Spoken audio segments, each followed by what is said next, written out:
Hello, everybody, and welcome back to another session of our Silver's Mist Yeah. campaign. Yes, it's been quite a while since our last session, so and uh, and we are shifting things around with characters, so to speak.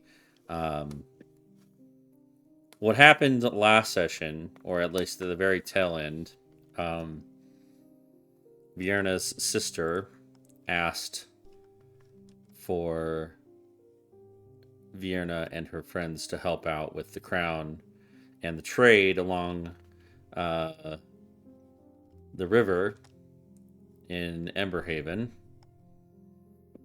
And it was to investigate a cult that had been attacking trade ships. Um, the group took a uh, Iron Oak ship upriver uh, with the Captain Fallon Riverswain, a Heron Iron Oak boat captain, and he dropped him off at this cave. Um, you cleared the cave out, killed all the cultists, and came back out victorious, heading back down to the river. This is where we get into kind of a time skip. We are skipping ahead. You all have been paid. It was 1,000 gold, so split amongst the four people there. 250 gold each. That evening, however, you lost two members. Um, Denali, who could not take the stress of the material plane and its rules and laws, simply wandered off.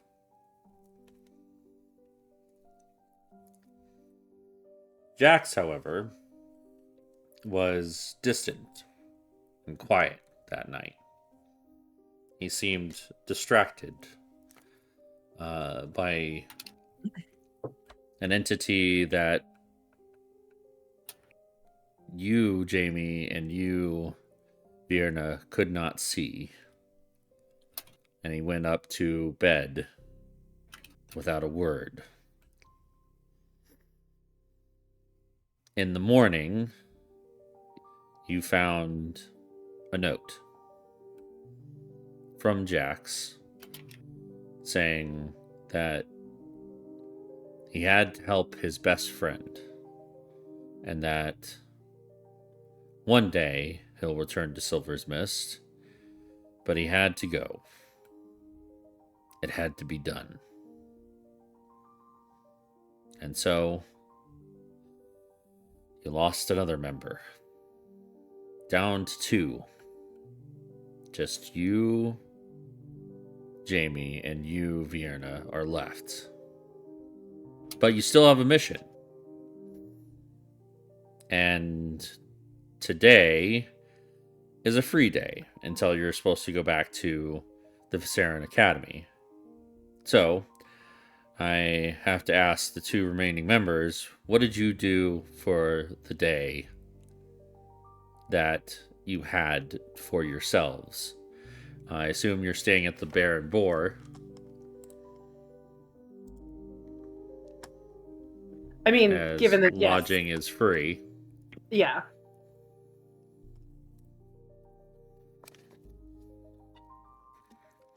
Um, I mean, a little bummed out, but as far as I don't know that there's a lot that we could do in the way of preparations before um venturing into the Underdark without the information that we're waiting on. So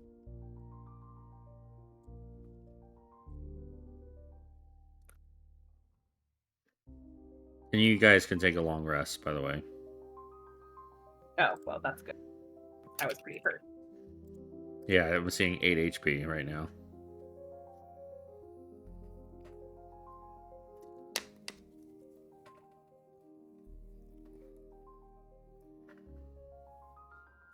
Bjorna would spend time with her family Okay.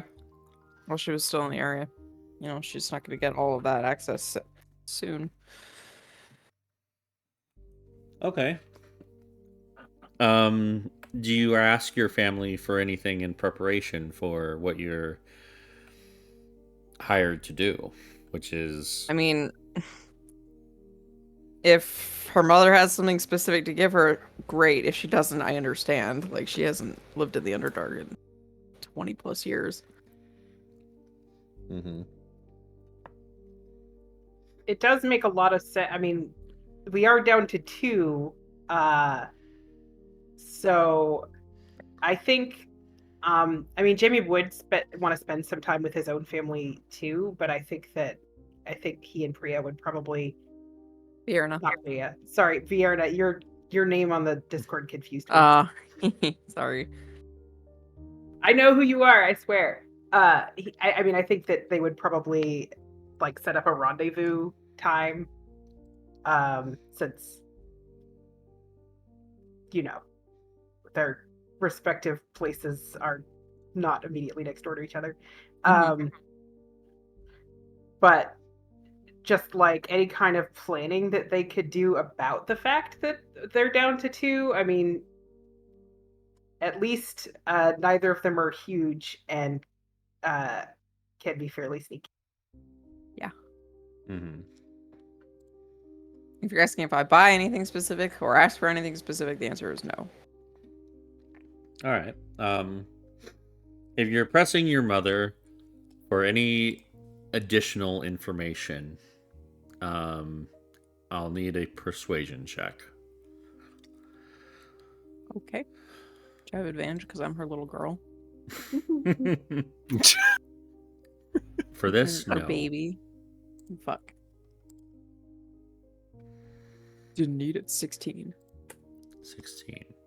I am her baby. Where? Where, mother? 16's pretty good.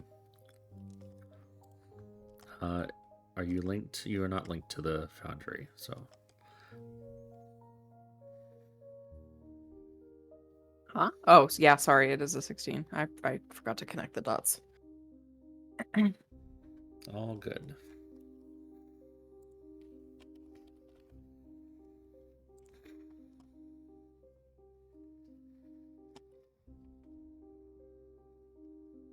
Give me a moment.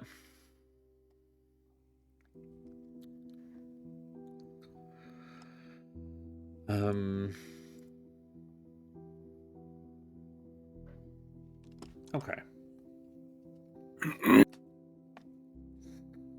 I believe she's already given you the name of what her house was, correct? Could you remind me of that? I believe that happened last time. I don't remember what it was, but I believe it happened. Yeah, I could not tell you what it was that she told me. I have the Puafaway I'm wearing has a house, but I think that's the one she took from that elf and isn't her family's. It is not. So I couldn't tell you. To further help you out, because she does believe that maybe that crest of the noble house, which is, as Devere. Yep. That's what it is. May not be the best family crest to have in the Underdark. And she relents after digging through old trunks. She produces an insignia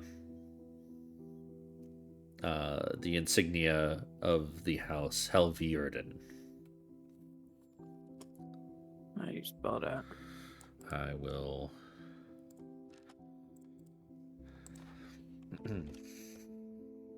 Oh.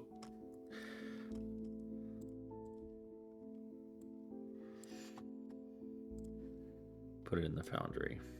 L. Yeah, Jamie had the pronunciation down perfectly. Knows my family better than me. Okay.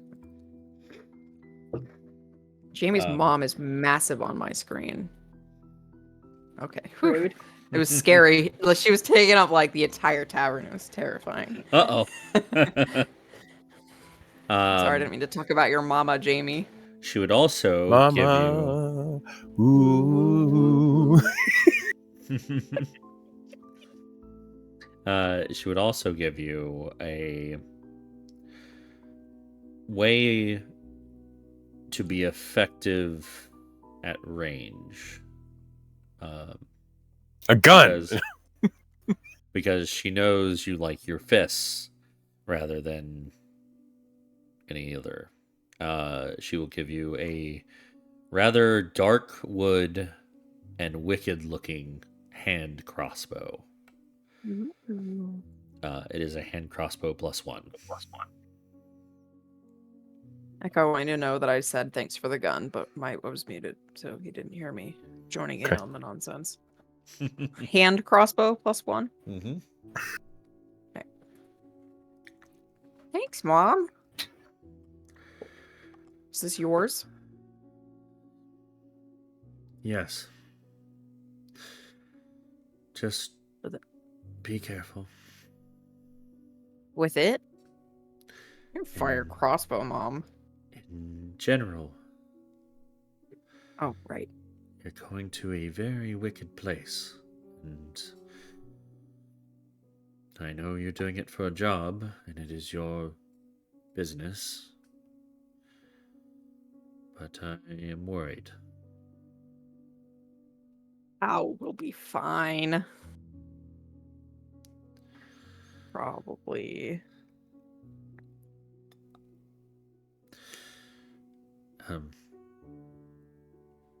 I also made you this, and she will put on the table a neat little brown paper, like it's like a clothing package. It's wrapped in brown paper with string in a bow. Oh. Can I open it now? Yes, you can. Just gonna open it. It is a set of dark clothing, leathers to wear under armor. Is this culturally accurate? Yes. Ooh. Thanks, Mom. Maybe it will protect you when you eventually run into kin. Oh, I'm sure it'll protect me before I even get down there. We get into trouble a lot. I don't like that. It just happens. Like, when I met Jax the first time, he put me in a headlock, and I hadn't even done anything. Either way, if I must implore you, if things get dire, there's always places to hide. Right, because it's dark. Yes.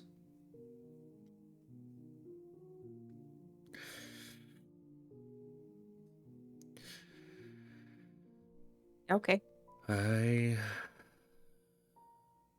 Be safe. And she kind of gives you this look. She knows I won't be. That she's the look is saying goodbye, but she doesn't say it. Oh. I'll hug her anyways. In the hug, And she'll say goodbye. she'll simply say, "I love you, V." love you too.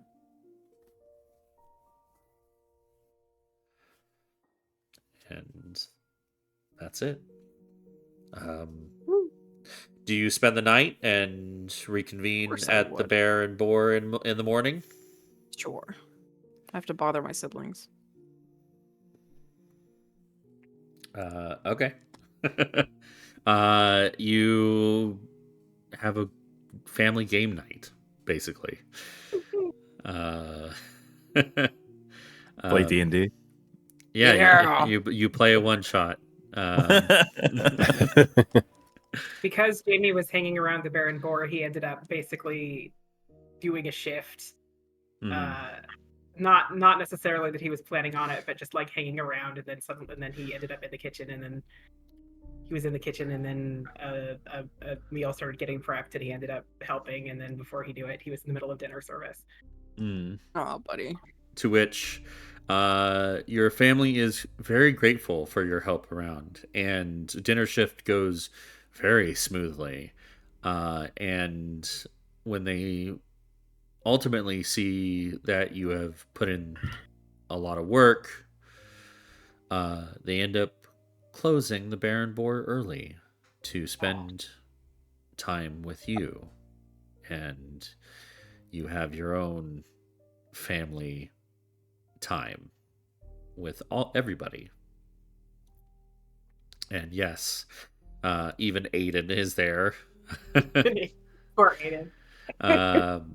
After he cleans the entire kitchen, he joins the family time. But basically, what does family time look like in the Reedwove household? Once everybody is all together, it sort of becomes almost just storytelling circle, like almost one-upsmanship, but not quite, but very, very jovial, and a lot of cider on pour, and just talking and laughing well into the night. And Jamie feels somewhat revitalized from it, even though he has been kind of sitting with his anxiety about the upcoming downside tour. All right, you have a wonderful time with your family, sharing stories, drinking cider and tea and whatever is available. You both get a very good night's rest amongst your families. And in the morning, you know that this is the morning of the third day, which you're supposed to, or morning of the fourth day, which you are supposed to go back to the Viserion Academy and talk to the instructor, Michael, there about maybe an expert to tell you about the Underdark. Possibly a map has been drawn up for you of the known places of the Underdark. I do love expected atlases. Does Jamie sleep in?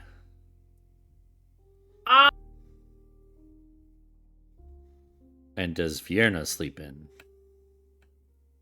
Maybe a little bit. A little bit. I feel like if JB does sleep in, then that's a chance for Aiden to get some of his own back. Okay. Which I think is funny. Gotcha. Okay. So early in the morning, you see your father, Patrick, has opened up early and is serving a rather tall gentleman. He sits in a corner, or rather, actually, let me ask this person where they would be sitting in this pub. Echo, would you like to describe your character and what they are doing here at the Bear and Boar? Well, he is a Goliath with slightly blue tattoos over his pale blue skin. He is at the bar, but as this bar has these posts, from what I can see, his back would be to one of them, so he can see like the entrance and the stairs and everything like that. He would just have a mug, likely of coffee or tea. And Yep. he's looking around. He is 7 feet tall. That's a big boy in a halfling pub. In a halfling pub, yeah. Yes. His knees are He- pressed up against his chest. He definitely, like, it doesn't look like he could sit with his knees under the counter, so he isn't. He's wearing long robes, but they are thin. They're the sort of robes that are very slim to the form, with a leather belt that wraps them around his midsection. You see that hanging from the belt is a simple but well-tended to spell book. And along the other side of his belt is a short sword. Okay.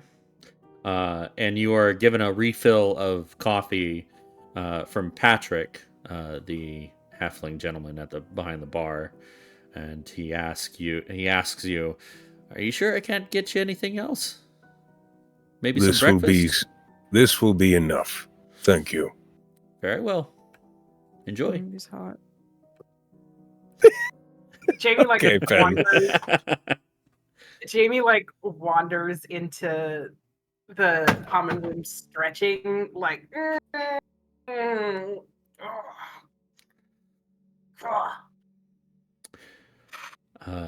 Morning. Good Early morning, Jamie. customer. Yes. Can I get you any coffee? Fresh pot. I think that would be very wise. Sure thing. And he pours you a cup and sets it on the bar. Echo,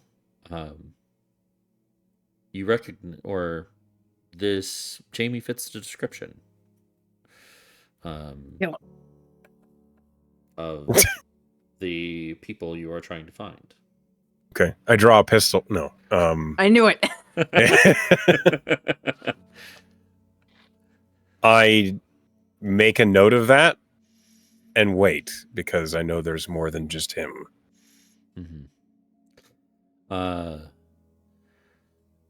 You are offered breakfast, Jamie.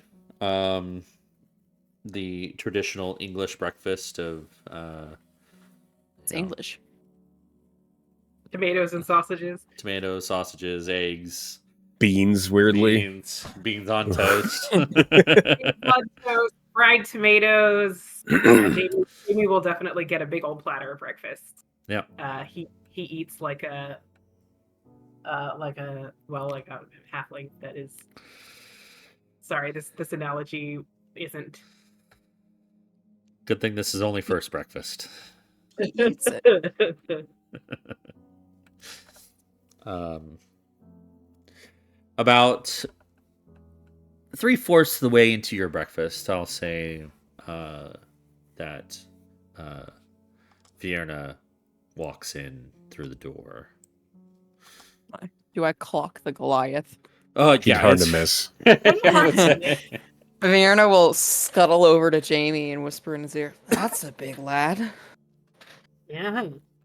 Has he said anything Really? since you saw him? How many cups of coffee has your character gone through, Echo? One. Just He's one? drinking it very slowly. Very Oh, well. it's cold coffee. Jamie's now. like, I think he said good morning. I wasn't really paying attention. He did not. Just, I'm wondering his choice of breakfast places. Not that your family has a perfectly good tavern. You know what I mean, right? I do. I won't be insulted by the fact that he's very large and He's we're very big. small. Yeah, he's big. Think I could take him in a fight? Don't know. I mean, he looks like a wizard. Then I could definitely take him in a fight. Patrick comes really- back from the back, Really big. tossing a hand towel over his shoulder, and he looks at you, Virna. Oh, good morning, V. Hello. Would you like some breakfast? Yeah. All right. She had breakfast at home, but she's gonna eat more because she's 5 foot of pure slab muscle, so you gotta upkeep. The second Sausage breakfast. is really good today. She'll order some. Um, She sits on the stool with her little feet swinging. Yeah, you'll get a traditional English breakfast again, or it'll whip up a platter and put it out. Nom nom nom. She side eyes this Goliath the whole time. She's like thinking about like what she would do in a fight, like how she would bring him down. How deceptive are you about that? Just please don't wreck the pub. that She we're doesn't in. look antagonistic because she doesn't think of fighting as like a hostility. She thinks of it as fun. So she's just looking at him curiously. Let me see how subtle she can be. This pretty good. Like she'll sneak some glances, so it might be hard to understand why she's looking at you.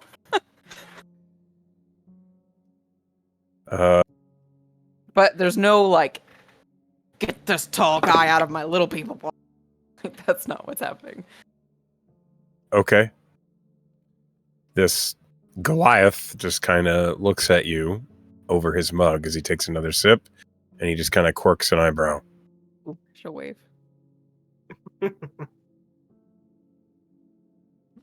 He doesn't wave back. She looks a little sad. Well, I guess we should probably head to the The place for smart people? school. Yeah. I understand you're descending into the Underdark. Oh. Do you understand that? Hello, and what? Is there not more of you?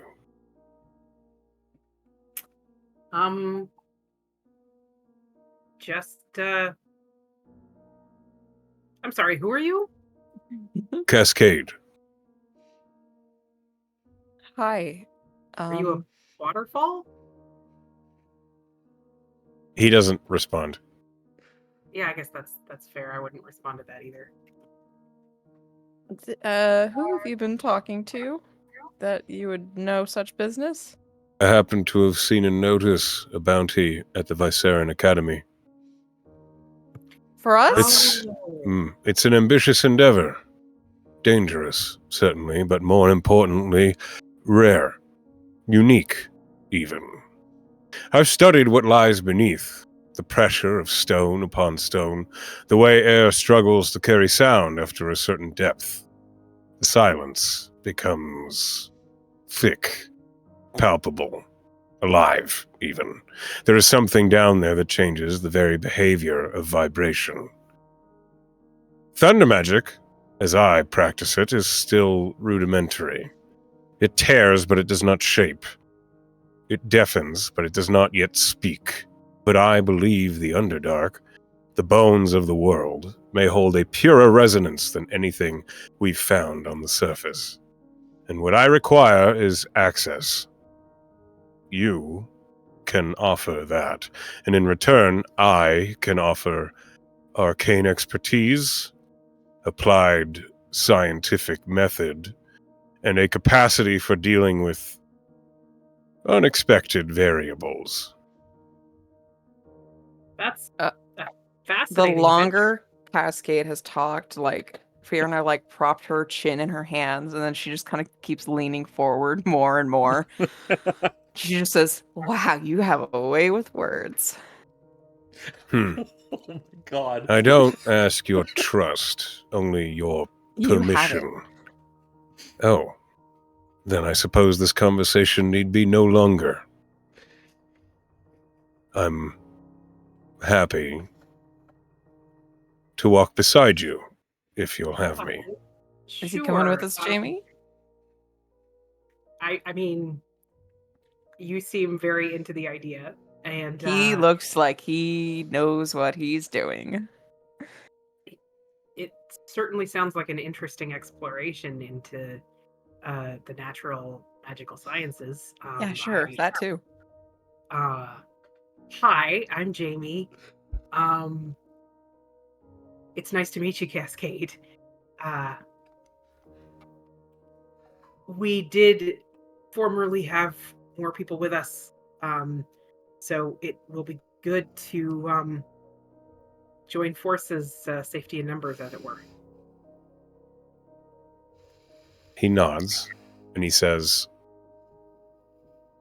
I will ensure the echoes of this journey are not forgotten.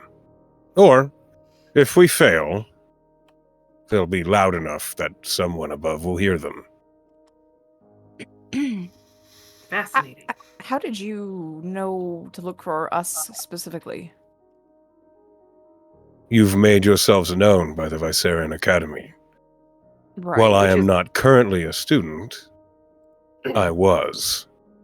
And I happened to see a notice of you and your interest there. So I sought you out. Though the notice did mention there were 4 of you. Nope, just us two now. Does it describe us Yeah. or have a picture? Descriptions. How did it describe me?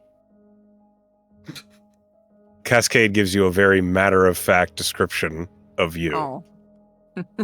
She looks a little disappointed. She was Maybe hoping for look- more flowery words from this articulate man. Okay. So we were going to head back to the Viserion Academy because there's a professor there that we were going to meet with before heading to an entrance. So You are welcome to do so. I have other business to attend to in the town, and I'm happy to meet you Oh, you don't want afterward. to come with us? I have no intention of returning to the academy, at least not yet. fair enough. Should we have a meeting place? Well, I guess we can meet back up here. This works for me. All right. See you at lunchtime, I guess. Indeed. And Cascade will stand up and leave the building. Okay. Okay, Pops, we're heading out too. I'll see you later. All right, Jamie. Be safe. We will be so safe. So We're safe. going to an academy. Nothing dangerous Nerds. could possibly happen to us. Well, either way, be safe. I'll see you later.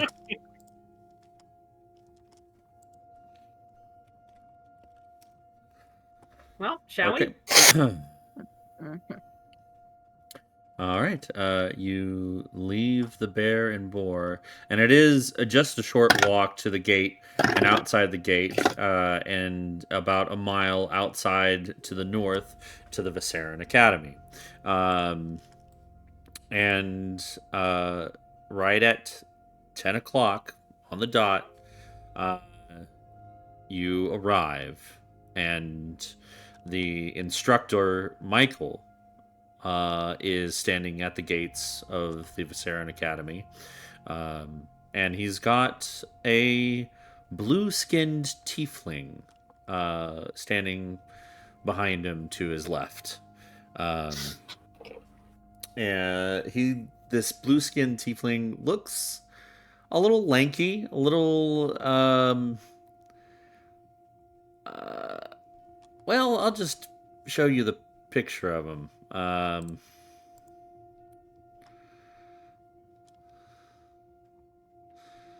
Kind of looks like a goody two-shoes. I knew it. There's only no. dorks here. Oh no. It's just a little guy.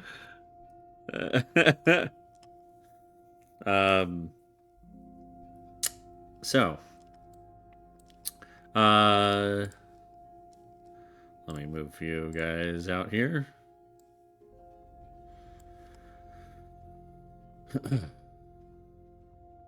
Jamie.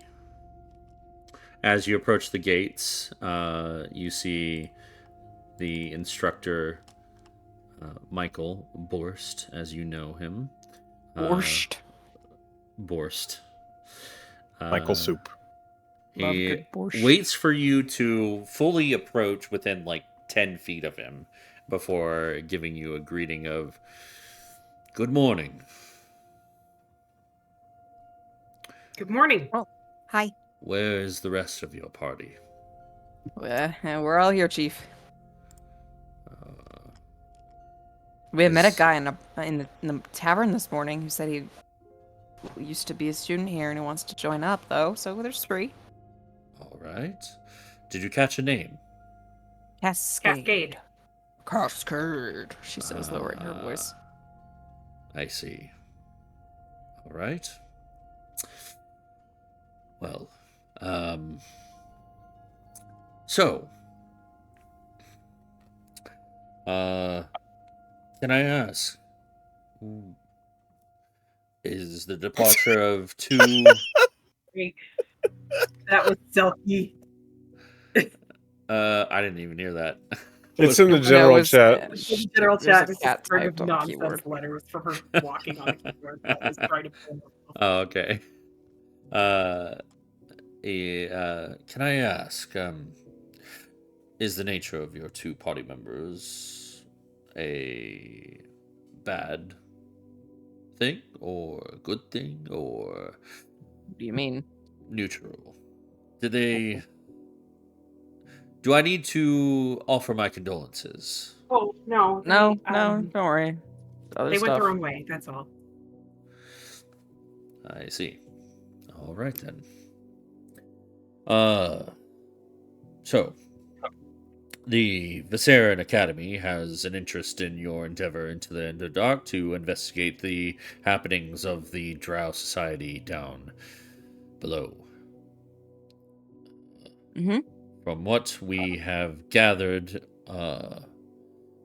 while we do not have much on the Society of Drow, as they keep to themselves and they keep it well protected, we have compiled a bare bones map for you. We were given information that you have made contact with a flump. Is that correct? David? That's right. Yes. I believe we have pinpointed the location in the Underdark where David resides. You matched the flow. Excellent. I must say it is in a very inconvenient location, but it is a safe entrance into the Underdark for you. The way ahead will be treacherous, and you will need an expert and a guide. John. Yes, sir. Hello. I compiled the research for the map and kind of pinpoint where David resides. I swear to God, I thought this was Ganon's character. Me too. But But I that was like, intentional. what I the see. fuck?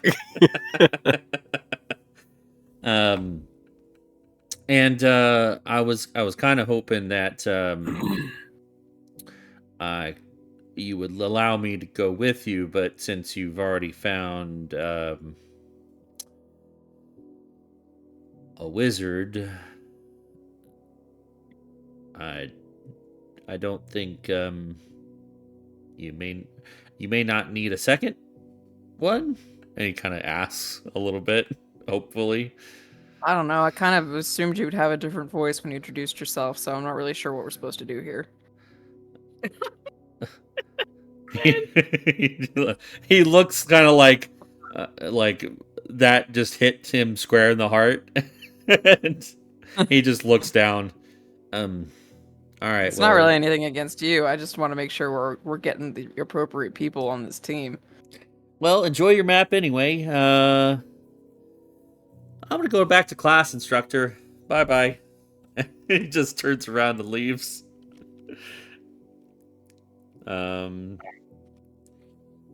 Wow, breaking hearts there, V. I don't know. He seemed like like if I picked him up with one hand, I could break his back, and that's not really Not your type. what we're in the need So, for. Yeah, no. It's not that it You- has to be about my type. It's just he's definitely not. You essentially roast and bypass the option of having John with a G in your party. Oh, gross. What? We didn't want him anyways. Stupid Oh ass my name. god. Where's the G? The beginning. It's probably like GY. Gyon. There it is. Yeah. That's gone, and he's an idiot. You're a psycho, class. It's a tragedy name. Absolutely correct. You see the instructor just kind of like watches him leave, bewildered by everything that just went on right now, and he turns back to you. Well, You have someone like better. no, that was our expert. Here. He's just a student. Yes. Like I said, That's your expert? Oof. we do What not do know you much about the Underdark. We are not allowed in there, and Well, this Cascade guy we're bringing is probably going to be an expert after he comes back up. he is definitely something. He seems really smart. He is determined. Is there like a weird thing you've got going on here with him? Like he didn't even want to come back when we offered for him to come. So, and you're being very vague about how you're describing him. It's intentional, and I would drop Yeah, the I'm subject. so. Ugh. And he's like I he's would been just- holding out this scroll for you guys to take. Oh, she'll hand it to Jamie because he's smarter than her. Jamie will take the scroll and say thank you. Appreciate the assistance.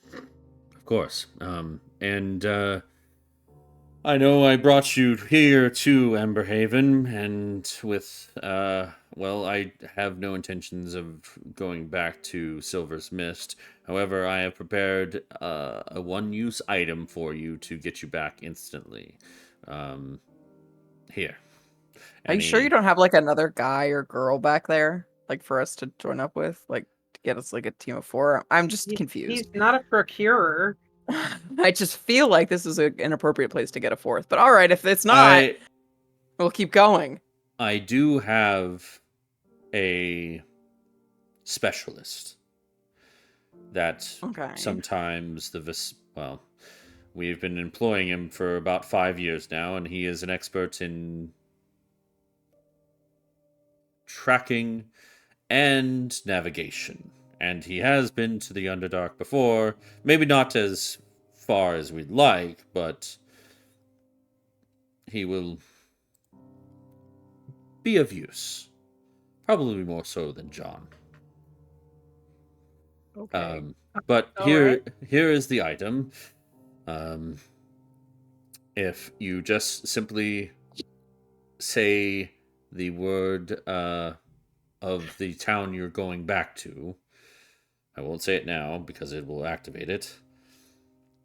Want to make sure Yeah. that we have the gang all here before we do that. Right.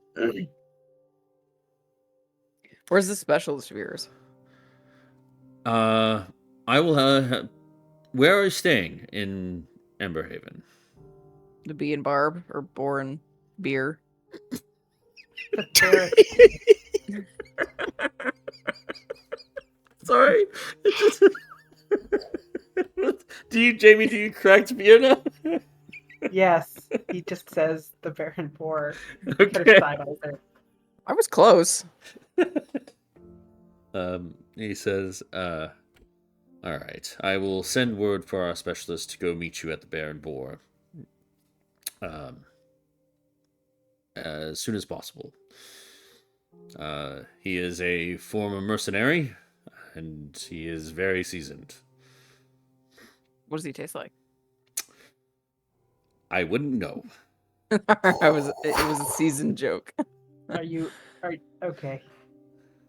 If that's all, thank you for your assistance. I'm gonna do some studying of this map, and we can meet up back at the place.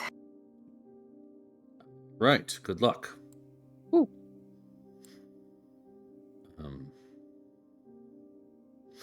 Just take this single-use teleporter doodad and not say the name of the town we're going to, and head back home. I mean, to the pub. Sorry. Yep. Nope. I just realized that you're going to be saying Silver's Best.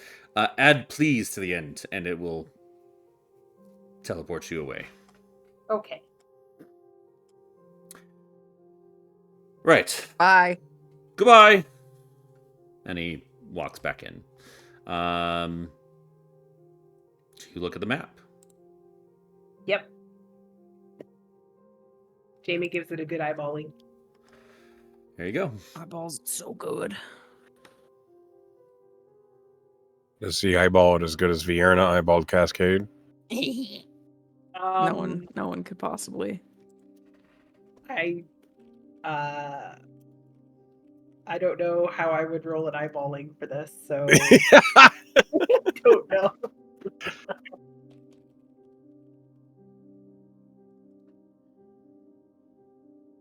Cool.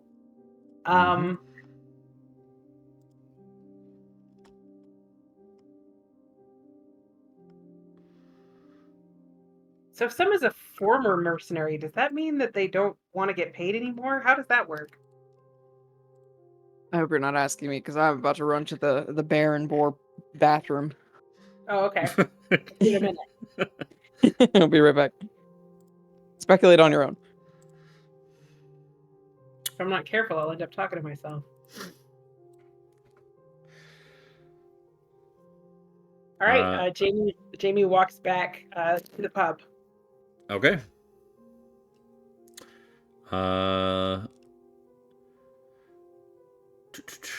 When you get back, so you will have this Underdark map in the list of maps available to you, so you can check it out. Cool. But upper left or left-hand corner, you see they have marked where they think the David's Cavern is. And all the major locations. There is like a legend on a separate piece of paper that was rolled in with the map, kind of just briefly describing each city and each named location.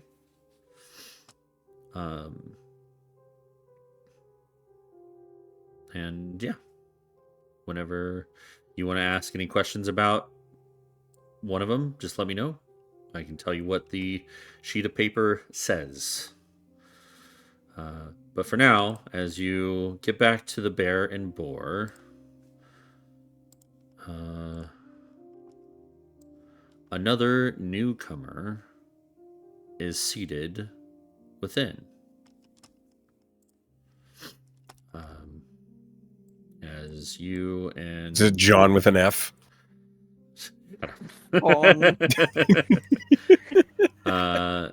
You see a redskin tiefling this time. Red versus blue. Yes. He looks a lot more capable than the last one, though. Wow. All of this shade for the blue dude in a hoodie.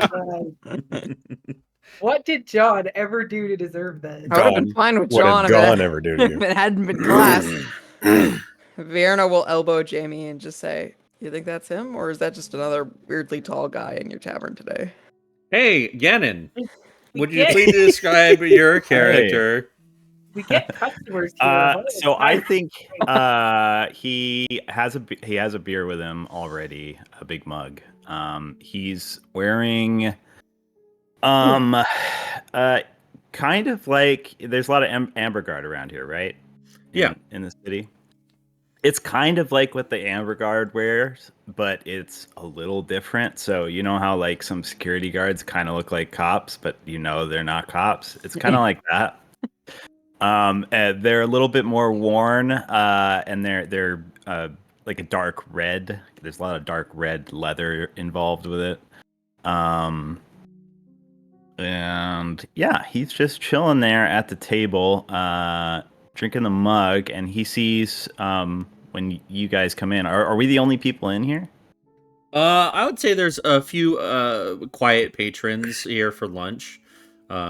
It's beginning to fill out as it is getting closer and closer to lunchtime. Well, I've been told to meet some people here. What have I been told? You were given a description of a halfling, a halfling dude in like druidic kind of garb, Right. Yep. leathers, and a very muscled half drow. Yeah, pretty unique duo to see. So yeah, as soon as he sees you guys, he'll kind of like his eyes will widen. He'll kind of perk up. He'll stand. He'll say, "Oh, hey there!" And he'll kind of walk across the bar. Yeah, he'll kind of walk across the bar and say, "Why, I'm Captain Luxor Svensson." Whoa. Okay, hello. Are you the Are you- specialist? I am. Are you V and Jamie? Yes. That's us. Well, I've been sent here Luxor? to. That's right, Luxor. Captain of what?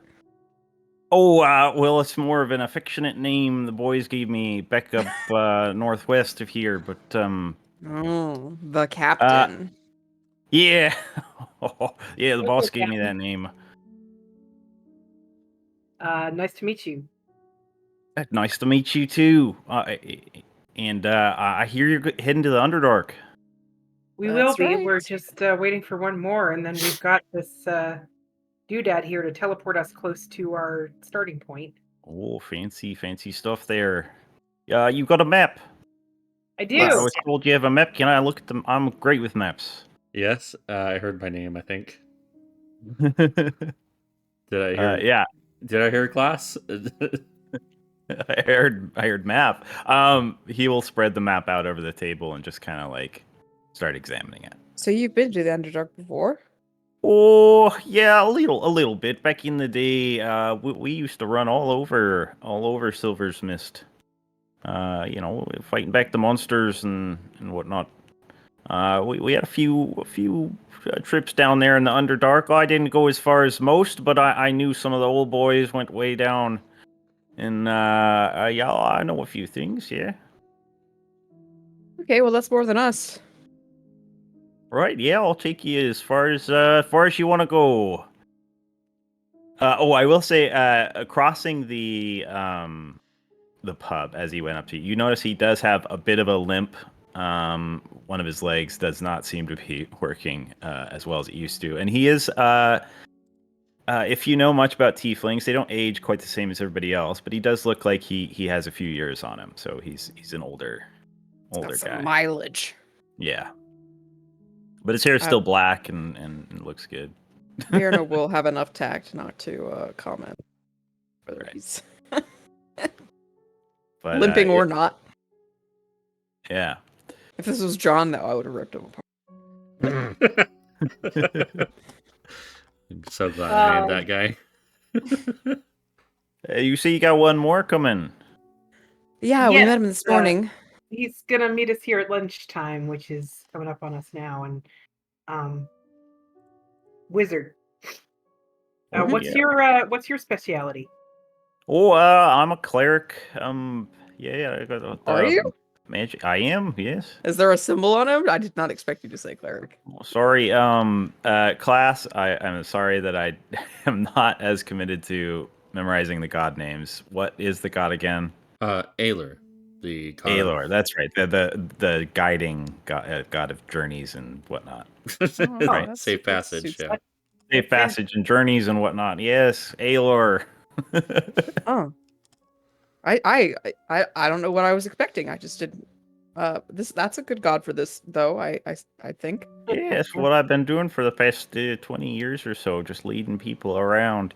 But I miss being up north there in Silver's Mist. It'll be nice to get back to the old country. So you're from there originally? You're right, yeah. Grew up there along with a bunch of the other boys and the boss back in the day. That's interesting. Yeah, used to be a lot of good money up there, but you know, and the boss ended up quitting, and the band fell apart. Oh. Well, it seems like money is to be made there yet. We're being paid decently Right, well, I right, think. right. Otherwise, we wouldn't be throwing ourselves in the Underdark, which is notorious for A lot sucking. of information to gather. Oh yeah, sure, yes. I think Cascade would enter at this moment. Okay. All Fiorinus right. stands up and waves. You Oh, are we're early. here. Good. Yeah, we finished our business pretty quick. We got this guy. He's joining us. Oh, hey there. Captain Luxor Svensson at your service. And he puts a hand out for you to shake.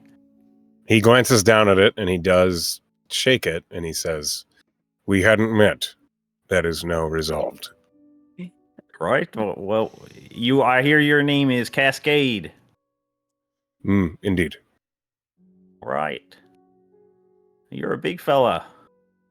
Yeah, he is. Useful contribution. Oh, it's just making an observation, sir. Of course. And Right. Well, to business then. Look, we got the map here. What are you all up to? Well, we're gonna, I assume, go over that when we get back to the, the place. But we have our thing that gets us there now, so we could go anytime. Oh, sure. If she'll look at Cascade specifically, your business is done. I am prepared to leave whenever you are. All right. Well, here's our teleporter thing. I think we better Alright. make sure we're in contact. You know. You know what? Hold on, just one moment. Yes. Say Jamie's goodbye to your gonna- parents. Yeah, Jamie's gonna put the teleporter down. And he's gonna just sort of dart over to his dad and give him a hug. It's like, okay, we're getting ready to go. Bye, Mr. Jamie. Yeah. Patrick will give you a hug back. I'll see you later, son. Come back safe. Yeah, wish as well. Okay, we're Already going now. have. Right. Bye. Bye. He's scurrying back over to the group. Like, sorry, it occurred to me that I was about to literally vanish on my pops, and that. Oh, would've no. been- Family's important. All right. Do you have shall any we? further business? Nope. That was. He'll pass on the message to everyone. So are we like holding hands? Yeah. Yep. Or whatever. All right, link up. Okay. We hold hands. How does Yep. this work? I have never done this before. Okay. Silver's music, please. And who's teleported before? Cascade has for sure. There's no Okay. way Vierna Jamie would have has teleported not. before. No, he has not. Yeah, Well, definitely- Jamie and definitely Virna not. have teleported the first time. Right, that Oh, was- then never mind. Yes, unless we just- unless there's something you think that's in Luxor's background that would involve teleporting, but I don't think so. No. Yeah. I need you to make a con save. All of us? Just Luxor. Okay, sure. Sure, why Luxor not? from Fantasy, Minnesota. Listen, no. Oh yeah, you're good. Let's see. I'll who am need I a missing? stronger stuff than that. Okay. All of a sudden, you are pulled through space and time to another location, right in front Hardest noises. of the brass hearth, right back where you started. Oh, that's unsettling. I kind of like it. Well, it's not too bad, no.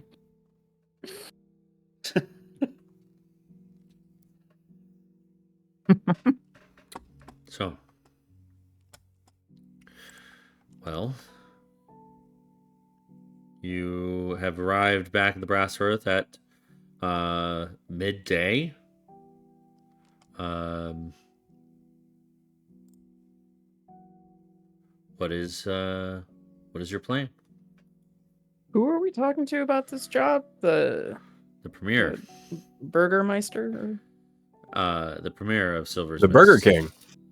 Premier Lycanos, who also very conveniently owns the silver mine close by. Yeah, well, that's how it always goes, you know. Yep. And he is trying to protect his interests. I am Okay. unfamiliar with this region. Oh, don't worry. We'll make sure you don't get lost. Oh Noted. yeah, you won't get lost. I know this area like the back of my hand. That's right, you're a local. That's Or right. local. Yeah. Yeah, let's go. Hold on. I think my foundry's bugged. I need to reset. Hang on. Okay. Bugged.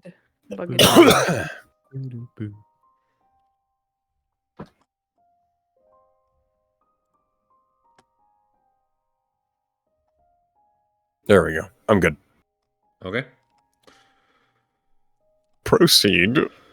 So you have been teleported right here in front of the brass hearth. Do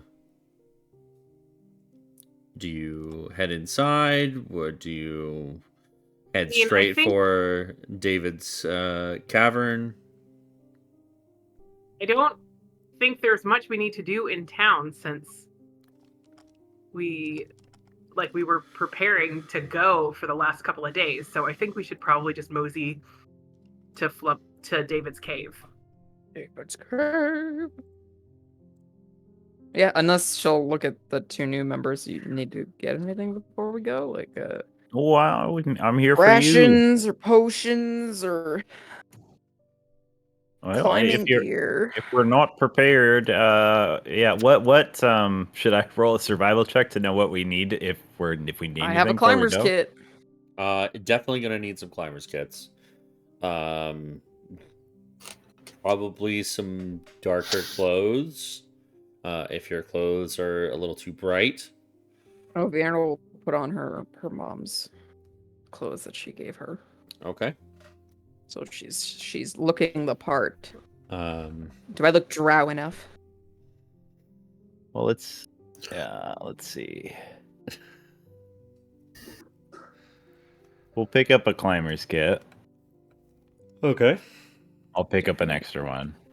How much is that? Let me see here. I'm gonna get some potions because I don't got shit for dick. Okay. It's Climbing easy enough to hit up Bonnie's bulbs. It's 25 gold for a climber's kit. That sound right to you? Yep. Okay. Can I how have many- like 4 regular potions?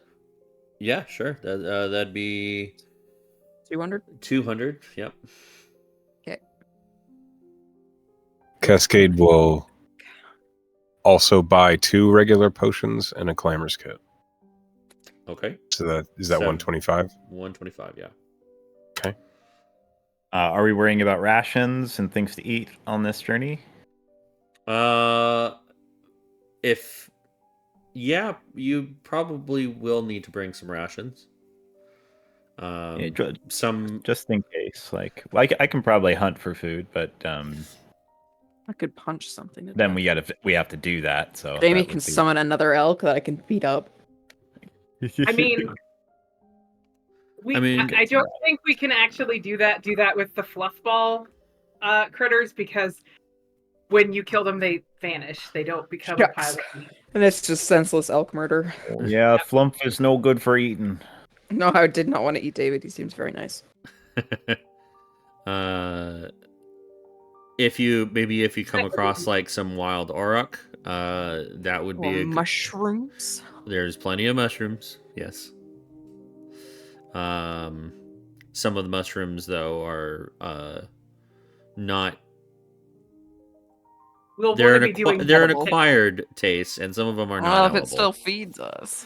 Yeah. I'll have my cook's kit and my my nature skills, so I can help with some things. But Yeah. I'm getting a good healthy amount of rations here. Okay. How much are rations each? I believe a day is like. That's a good question. Let me look. I'm gonna casually I think check it's just my- 5 gold for one day. That's That's a a little. shitload. That's a expensive. lot.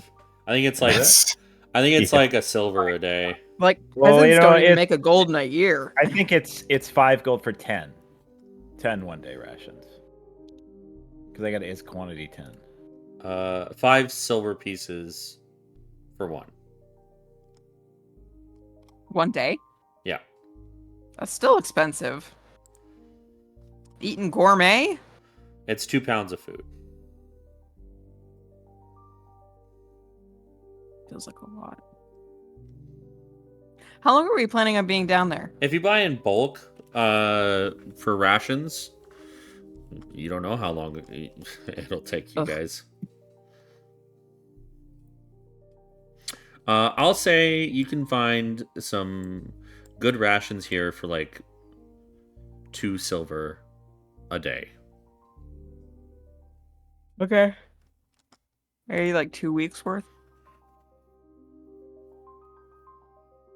How many rations? 2 weeks worth. It looks like I currently have, in addition to my mess kit and my cook's kit, I'm carrying around 10 days worth of rations. So to add another, so 2 weeks would be another 4. So That's just for one person. 2 weeks. 16 days would be 3 gold. Sure. I mean, we made a lot on that thing that we did. Yeah, I don't mind spending it. Sorry, 15 days would be 3 gold. Great. And Jamie will just stop by his house to pick some herbs from his garden plot so that he can season the food. All right. Some rosemary and thyme and dill. Sure. Cascade. Yes? You asked how much rations were. How many do you buy? 10 days worth. 10 days? Okay. So 2 gold. Yep. Oh my god, thyme.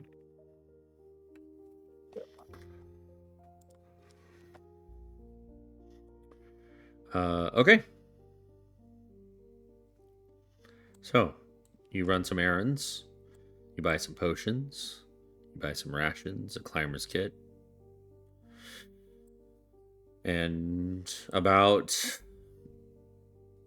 3 in the afternoon, you head off. The only people that have been to David's cavern is Vierna and Jamie. For posterity's sake, do you mind describing your encounter with the Flumph? Oh, Vienna will launch into dramatic detail about lowering herself via rope into the cavern and meeting David and having, I think Jamie was like a bug or something on her. Yes, he was As a lizard. bug. A lizard, yeah. Yeah, that's what it was. It was a A little, little gecko. gecko. Noted. That's Yeah, all he seemed says. nice. He helped me out. Yeah. Okay. We prepped. Mhm.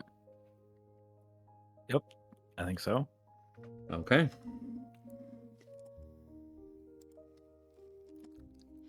One moment while I Do it.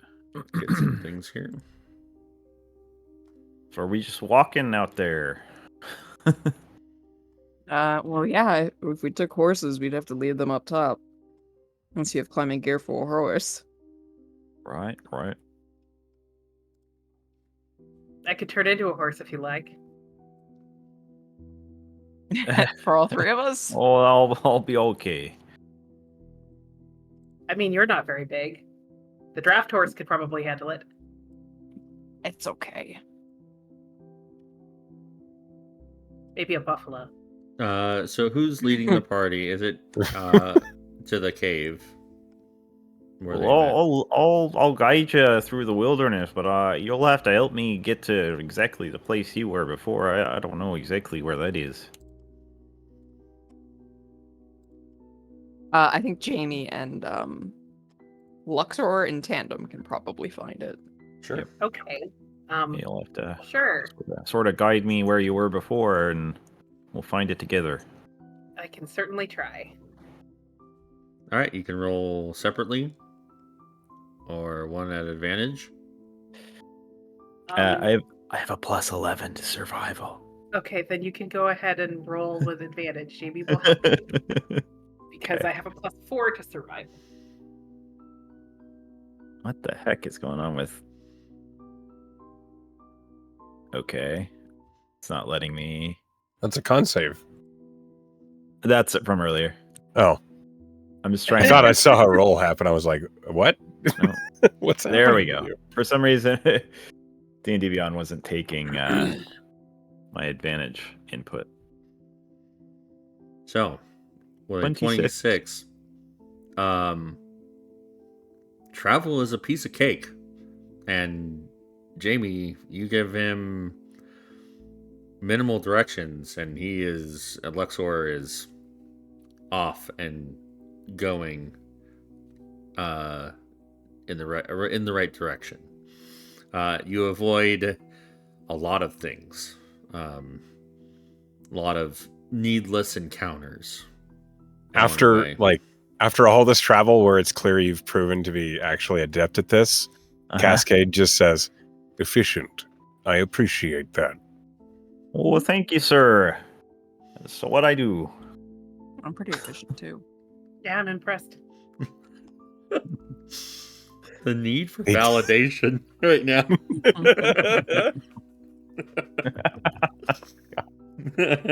Is so powerful. Noted.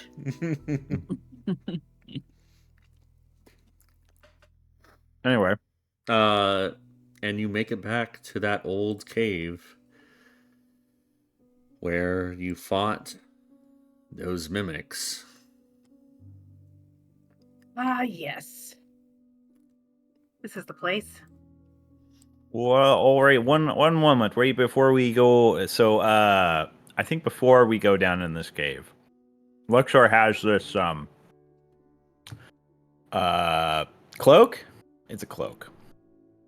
It's kind of black. It's got some star patterns on it. And before we go out of the open sky, he will use that to perform augury on our aspects for this journey into the Underdark. Neat. Okay. So yeah, he lays that cloak out. I think you know this cloak. Mm-hmm. So yeah, the stars will change based on what it is. 3 or more shooting stars means good results. 1 star for bad results. 2 stars for both good and bad, and nothing means there isn't anything especially good or bad. Okay.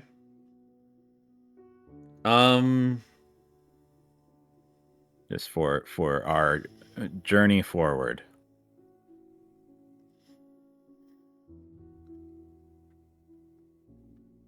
It's strange. The cloak has been pretty consistent with answers so far. And when you see the shooting stars go across the cloak, it's 2 of them.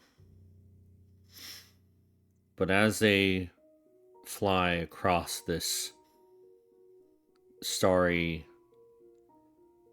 cloth, at the very end, they kind of waver closer to each other, and then it stops. Okay. I think that one means good or bad, or good and bad. I don't know what that bit at the end is. Shopkeeper didn't tell me nothing about that. Yeah, cool. Thank you. Mm-hmm. All right. Here you are at the mouth of the cave. Who's leading inside? Me. I'll go in. Got a fucking guy with Here we puzzle and go. survival. All after. Let's go. Do you all have dark vision? Anyone? Yes, At, I think we all have dark vision. Maybe? I don't remember. Let me see. Affirmative.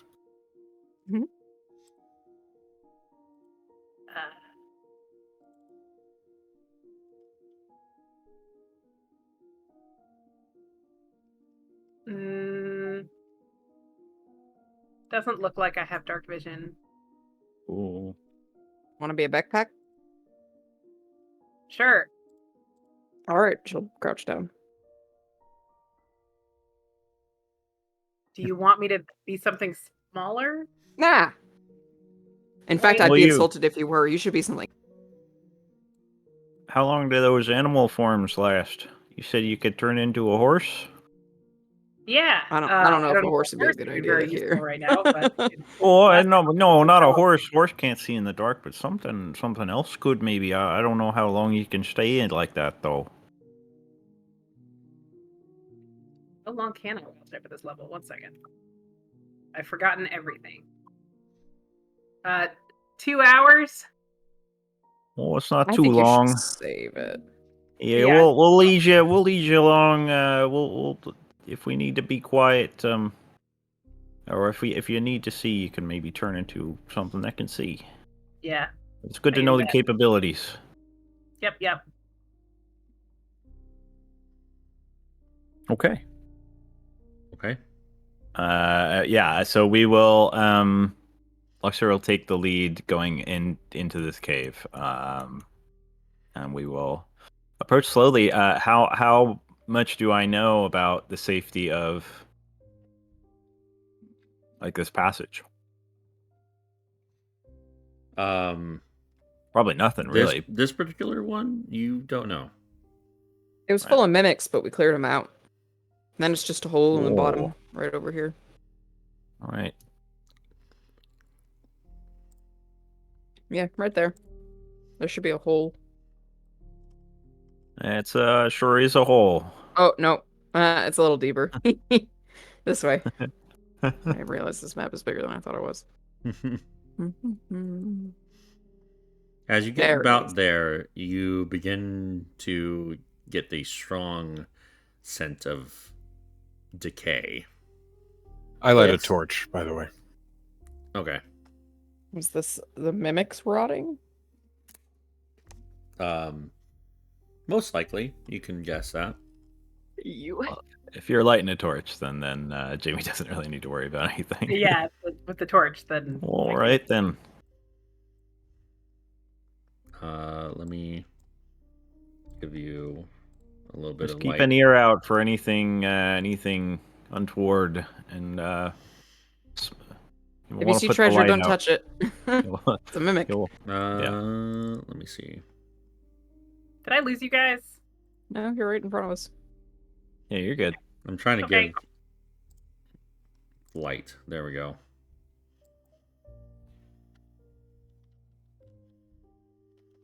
I was poking around in my wild shapes and I looked back over and I didn't see anyone. I was like, oh.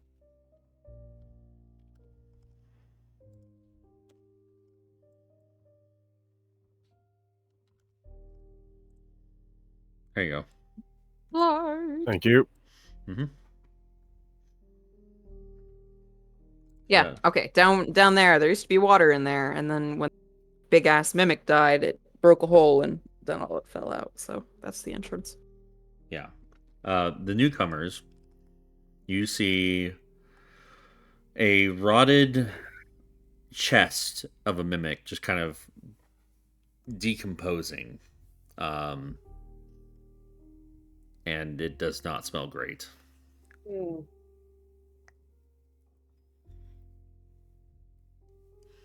Yeah, we didn't think we were coming back here initially, so we didn't think to clean up. Oh, that Alright. look! It's lucky that smelly thing probably cleared everything else out of this cave. It's probably also true. Last time I was Alright. here, there was a wolf spider on the wall. So, hey, did you go down before? Yeah, so we had a Bunch of rope. quite a bit of rope, and it just kept going and going and going. So, I think I bought a shitload. Is that rope still here? No, We we would have to do it again. untied it, but Oh. I still have. Well, good thing we came prepared. Yeah, I have 150 rope on me alone. Yeah, you bought used a all lot. of it, and you still weren't at the bottom. So, And we Yeah, ran into let's- rope. let's get to it. Okay. So I guess we start stringing up some more rope. Yeah, Does it Bjorn is look- gonna Does Go it ahead. look like anybody's going to have a hard time climbing? Like, can Cascade like appraise his allies to see if anyone's going to struggle here? Jamie has a And- strength of -1. There's a reason why he turned into a lizard and rode her down last time.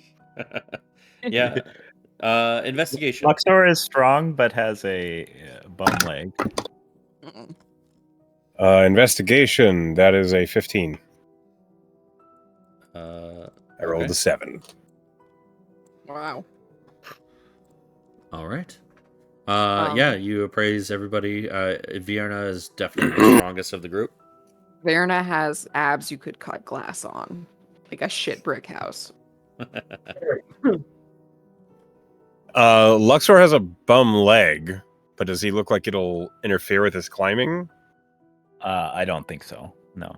No, it doesn't. I mean, it looks like it may, but he seems sturdy. You've seen him walking so far. He seems to manage it well enough.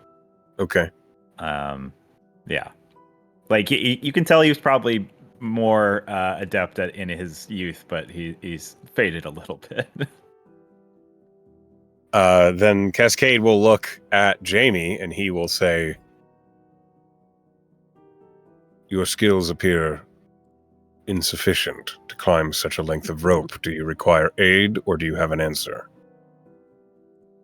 Last time I became something small and hitched a ride, I could either do that or You could I could just turn hold into on to my something more back. You don't adaptable. have to turn into anything. I can carry you down. you could. But if I were a monkey, then this would no longer be a problem. That's true. I just, resources.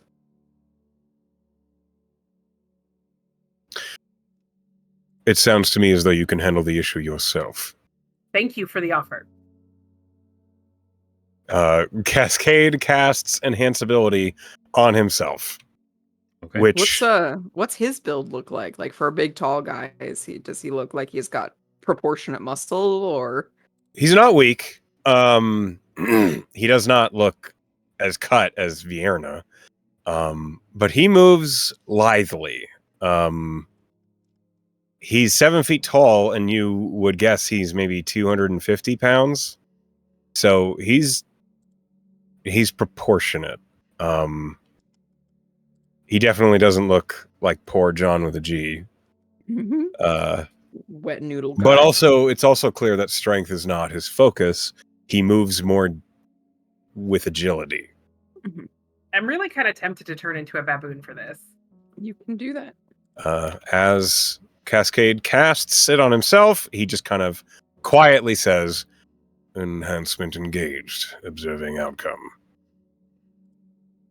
Nerd. Oh, Let's- she'd observe me. all right then. Jesus Christ. Yeah. We'll get going. I assume we've already tied up the rope and it's time, right? Yeah, you'll judging by what you saw earlier, Vienna, you think about 200 feet of rope would get you at least Oh, to well, I'm the nearly next there. to the next stage Mhm. of this in between the Underdark and the Prime Material. Does Vienna remember if David communicated psychically? Yes. She will in her head call out, David, are you there? It's Vienna.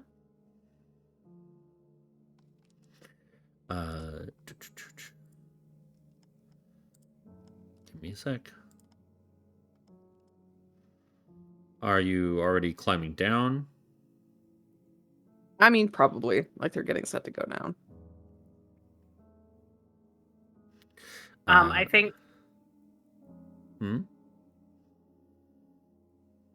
Sorry, Vierna was using Jamie as a backpack, so I think he will just tolerate that for now. But I am keeping an ape in reserve just in case something goes. Ape in reserve. Okay. Gotcha. So Vierna's first with Jamie on the back. Who's next? Cascade. All right. So this is going to be athletics with advantage because of the rope. Yep. Natural 20. Ah, nice. Ooh. That's a total of 23. Okay. Vierna? Athletics with what? Just athletics? Athletics with advantage, yeah. Oh, yeah. Does she still have advantage even though she's got a fucking remora on her back? Oh, hey, never mind. Doesn't matter. Oh, I rolled Wow. an advantage in the duality. My first roll is a 31. Yep. And then finally, She's bring up trying the to show rear. off. Luxor. Athletics with advantage. Yes. Okay. Man, V, you're not even sweating. What the hell? I would be This is like- literally dying. I would literally be dying. This is like my warm-ups at the gym. I feel so intimidated right now. But are you also impressed? Hey, Yeah, I'm nat very 20 as impressed. well. Jesus. 3 natural 20s! Okay. Like, so funny. Yeah. There's just this is some very athletic people, and I'm feeling, a little exposed here. Well, we could do some drills when we get home. Did you You know, call during out rest. mentally, or did you call Mentally. out? Okay. She didn't want to yell into the abyss. As you all lower yourselves down into pitch black darkness, save for the torch that is being burned within the hands of Cascade, you get a good look of the expansive cavern around you. It is shaped like a funnel, basically. The sides are sloped downward to a point. And the torch, as you lower, you can see kind of like the cylindrical. Well, as soon as you get through the hole, it kind of really opens up and it becomes a cylinder with jagged edges to it. It is natural rock that surrounds you. But it's kind of like a oubliette of, in a way. But much bigger, much more expansive. And as your torchlight shines, the walls begin to glow a little bit brighter as you see the bioluminescent plant life begins to awaken at the sign of light with coming in. Cascade says bioluminescence, organic desperation masquerading as beauty. I could listen to you talk all day. What? Noted.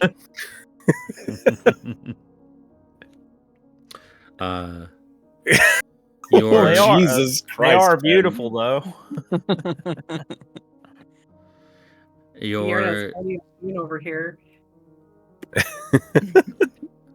You called out mentally, and you didn't receive a response, Vierna.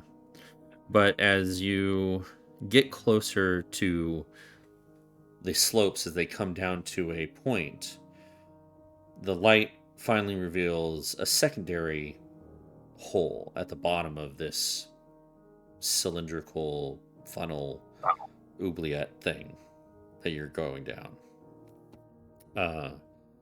And from the center of that hole, you see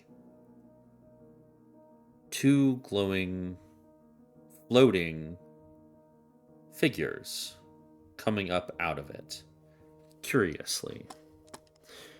And one of them reaches out to you. Since you're first ahead of everybody, Vierna, you hear, "Oh, hey, you're back." Oh, hi. Yeah, we're coming down now. Oh, good. Good. I brought 2 new friends. I see that. Hey there. Hello. And you hear this in your mind. Oh, 2 Oh flumps. yeah, I've heard of you before. The flumps. Look at their silly little faces. Look like pancakes. Hmm. Mm. One of these is David. I don't know who the other one is. This is my wife, Oh, Diana. perfect. Oh, that's wonderful. Mazel tov. Yeah. Thanks. Last time I checked. Wait, what? You? Sorry. What are you doing back?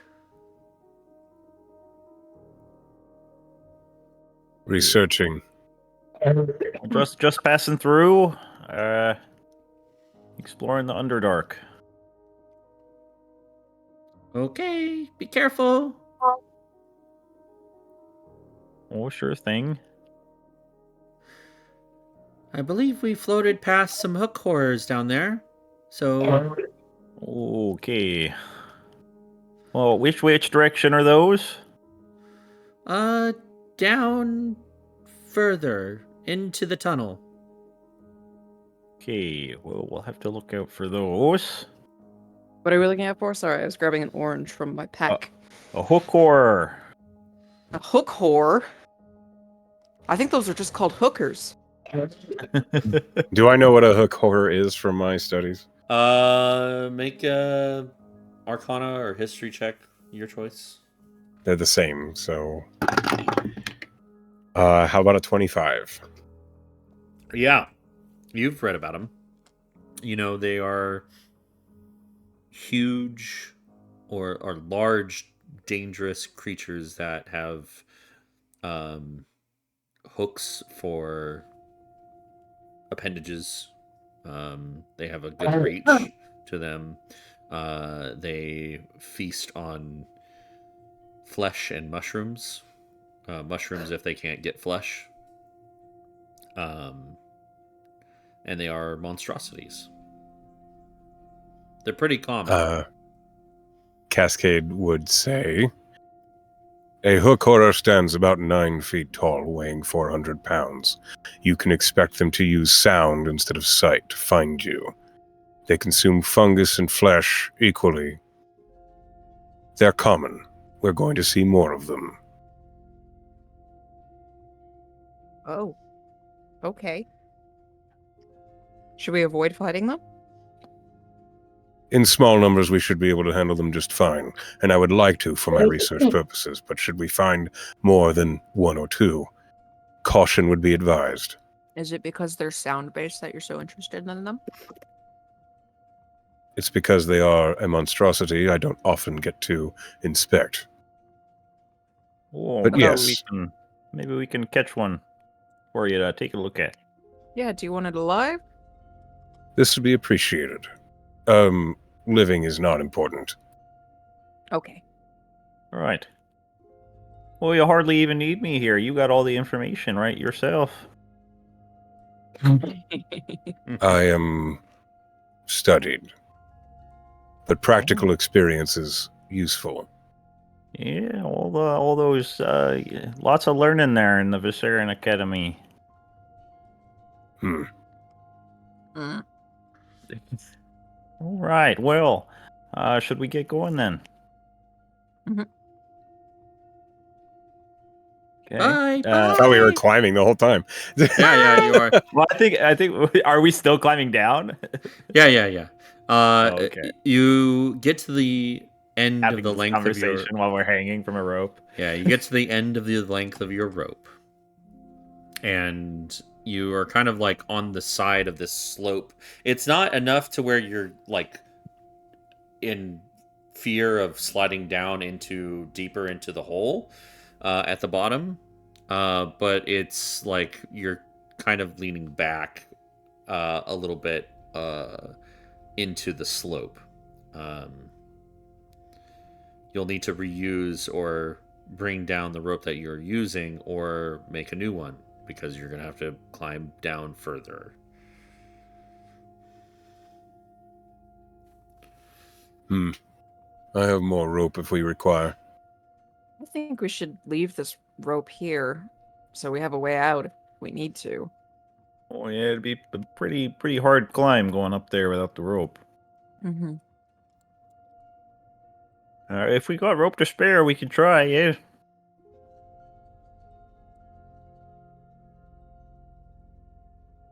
So, how much rope do we have? I'm looking at my inventory. Hang on. I used all of mine to get down here, so. I believe I have 50 feet. I have 50 feet as well. And I bought a climber's kit. I don't know if climber's kit comes with rope. I assume it does. It does. I'll say it comes with like 100. Oh, Okay, then I have then we- another 100 additional. We have 150. I have 150 in total. And I have 150 in total. And I have 100 extra.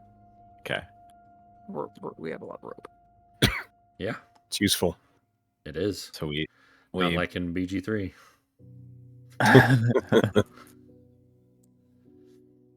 Yeah, can't climb down in the Underdark with rope. Okay. We find another, I guess, rock to anchor things down onto and start leading out the rope. Yeah, you certainly find one. And you tie the rope around and piton it down. Mm-hmm. And you start to climb down once more. Again, athletics at advantage. Everybody. Okay. Same order.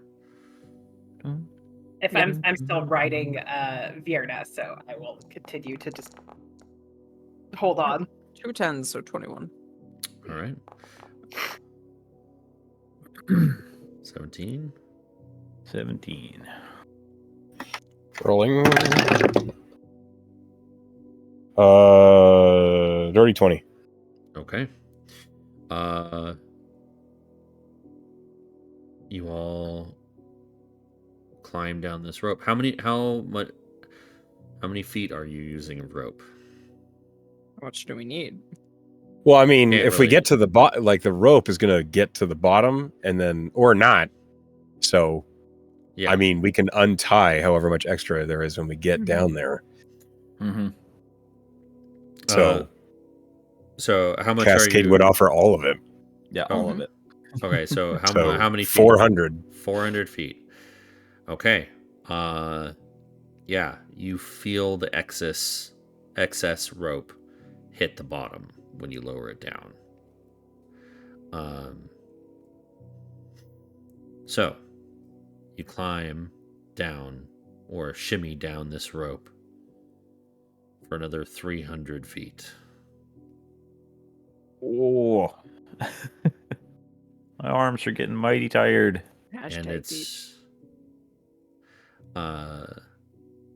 you can't really, well, as you climb, the torch does provide light, and this tunnel or this section of climbing gets a little claustrophobic. It is smaller, and in fact, at one point, Jamie, you feel your back get scratch up against the walls on the back of... I think when that happens, he is going to turn into a gecko. Okay. Fear response, then- gecko. Just like poof, suddenly gecko, and just like be a little lizard and ride the rest of the way down on her shoulder. Oh, okay. Curious. It's like, nope, I'm not gonna get squished.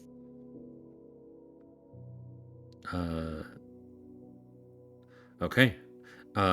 You reach to the bottom of the 300 feet, and you realize that excess has bunched up on a ledge, and this tunnel kind of switches back and goes down even further. Hmm.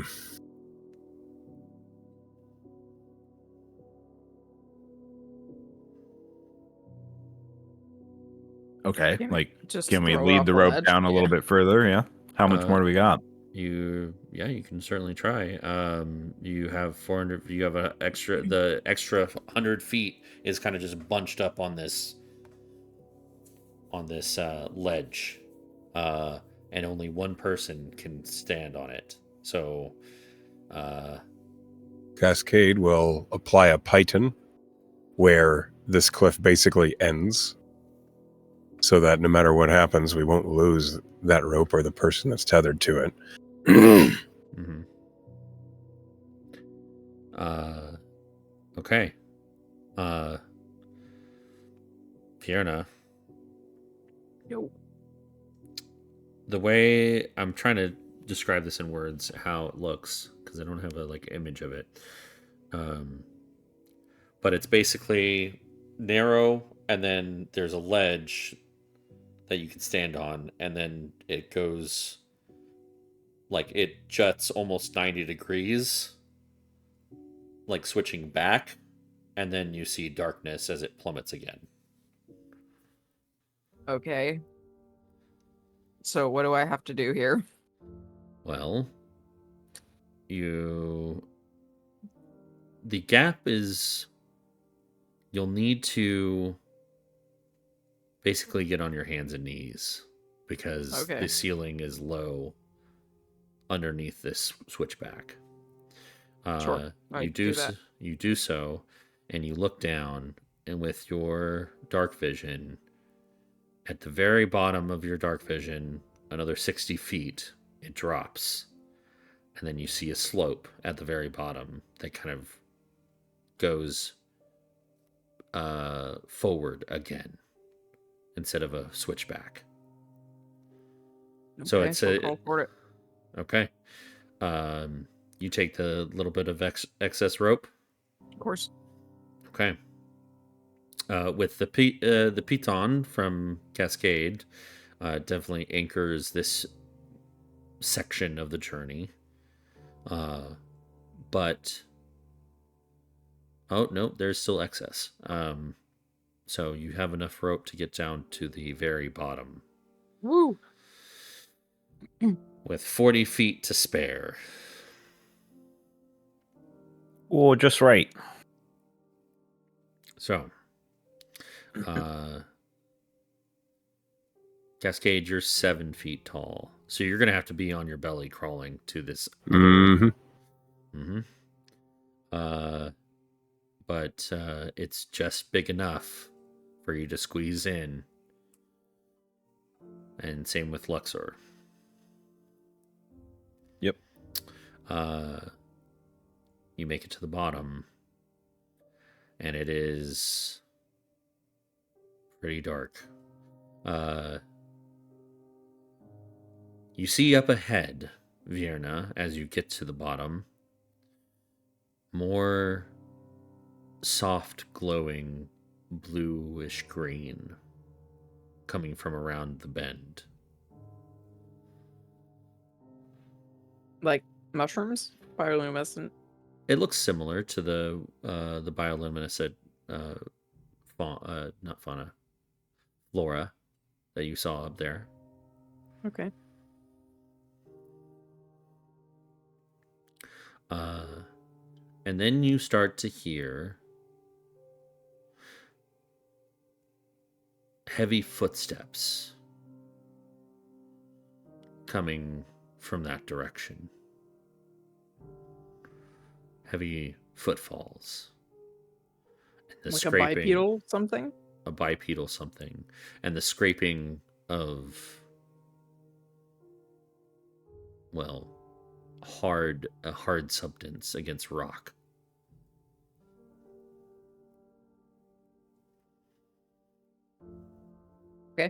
She'll, gesture for her companions to note the sound and not make any of their own. Are we Jamie almost? hides his Are we little all face. down now? Yeah, I'll say that you all make it down safely. All right. I guess we make some hand signals or whisper around like, "Whoa, yeah, stay quiet." All right. So I don't think can Cascade see without the torch. I assume while we were climbing, the torch was not present. No, I say the torch was present. How do you hold it? With his mouth. Nice. Powerful jaw. Just imagine all the speaking lines you had going down was through. Mhm. Yeah, exactly. So do you all stealth? Yeah. Yeah. Okay. Roll stealth. I have advantage. I don't That's a know. 25. I think it's my Pawafawee that's giving me advantage. Waffle-wee. Pawafawee. Alright. Stealth Fucking- checks made. Yeah, especially in the dark because it's waffle. Okay, I need to find the stealth for a gecko. 1 second. It's probably +3. I mean, how loud could this gecko be riding on my shoulder? The gecko has dark vision. That's convenient. It's gonna just start screaming Good. for no reason. Can we take a little break, a bathroom break? Yes. Right before whatever this is. Yeah, when I get a stealth check. Okay. I'm trying to find it. Okay, whatever. It is.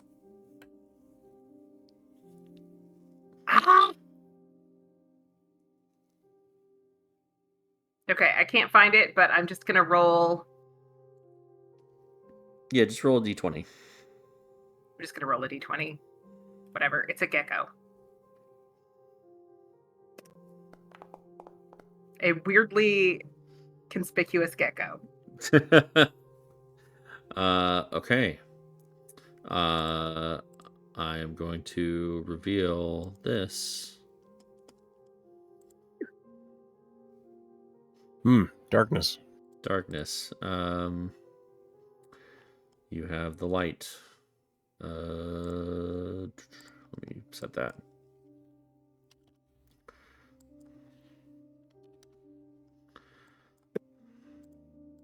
Wait, hold on.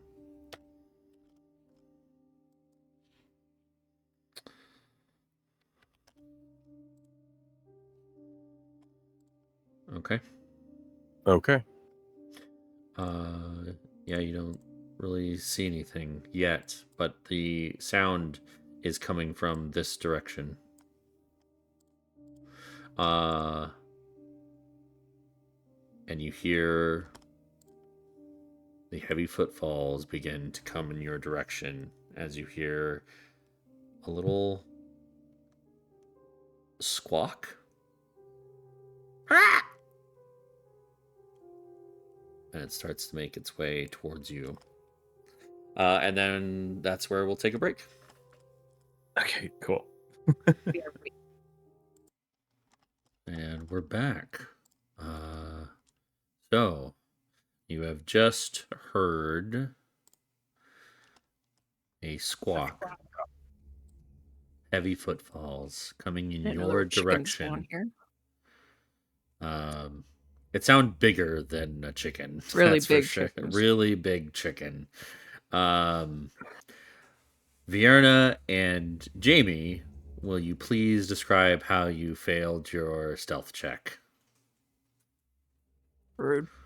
I really am not sure because I'm literally a gecko. Like, I don't know what noises a gecko makes. Maybe what you did was what made Vierna fail. You put like maybe you were, Jamie like, slipped off climbing. my shoulder, and I like made like a noise, like "oh," and I tried to catch him. Oh, could be. That would Thinking make like a sense. wet gecko tongue in the ear or something like that. Okay, I do not. I mean, he is a druid, so he retains his brain when he's a gecko. I do not think that he would put his tongue in Vierna's ear. I appreciate Oh. that. Maybe it You was a needed good to ask smelling first.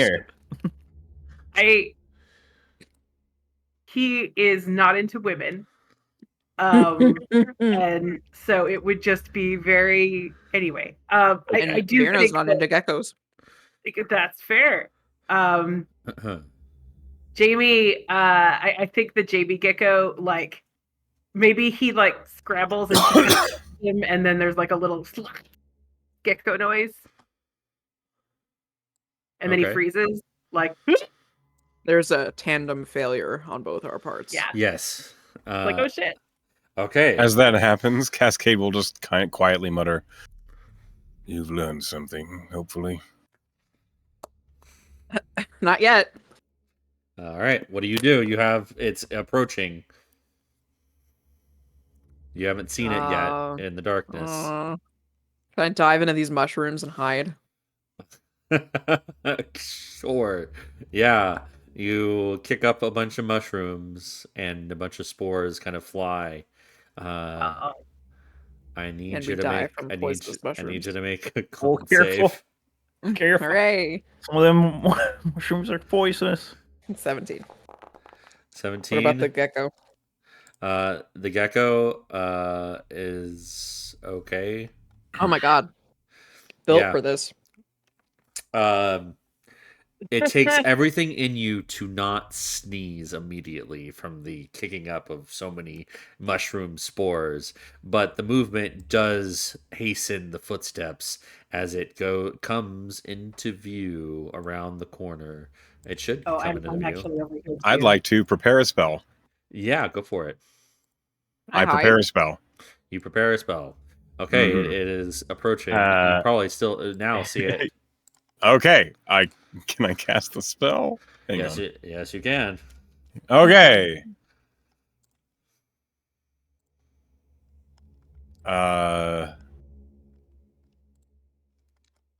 Hold on. I need to make sure this actually works here. I think it does. That is Big Bird. Yes, it works. Okay. Cascade is going to he basically ends his stealth by darting forward and raising his right hand. And as he does, he like says a verbal component into his hand, and it's very quiet. But as it's like echoing through the chamber, it gets louder and louder and louder until it slams into this hook horror with a sound of just like a as it begins to resonate. And I'm casting a Thunder Elementalist's version of Acid Arrow, which means it is all thunder damage. Okay. I need to make sure the spell hits, so one moment. Do I have an advantage because I was sneaky? Yeah, it I didn't think know it knew you we were were there. here. It was kind of focused on Vierna and Jamie. The mushroom chaos. Okay, that's an 11 and a 7, so a dirty 20 to hit. Yeah, that hits. Okay. It immediately takes. I need D4s. Why do I not have D4s? Where are all my caltrops? Here we go. Just roll 2 twice. So that's 7 plus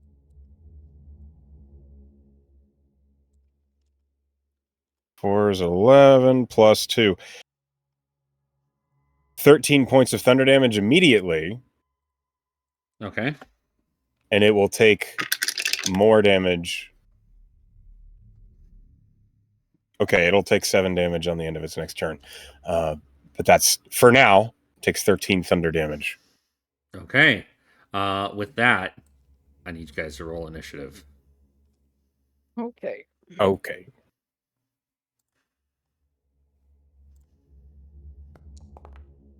I'll just use the thing. I don't need to roll this my dang self. And the hook horror on the same fucking turn.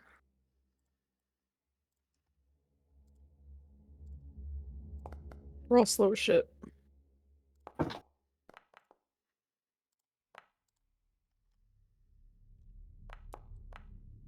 Hook horror group, huh? Speediest gecko in the West. Okay.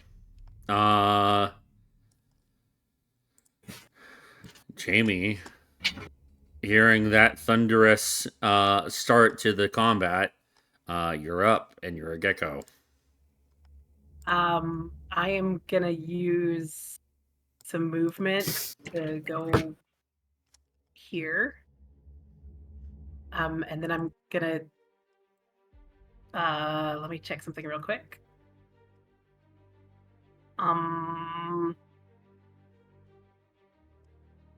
It's a bonus action. Okay, I'm gonna use a bonus action to not be a gecko anymore because I don't think it's helping in this scenario. Yeah. And let's see. I am going to cast. I'm going to cast Frostbite on this hook horror. Okay.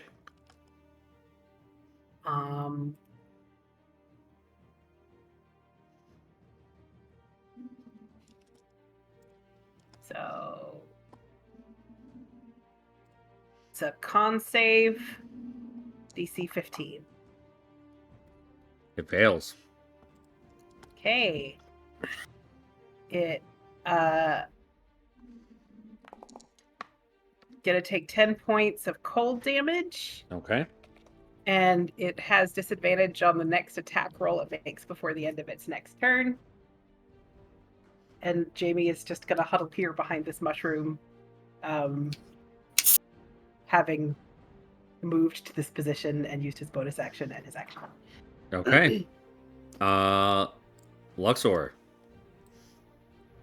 Okay, Luxor, he's gonna take his warbow off his back, and he'll kind of calmly walk forward, level the bow.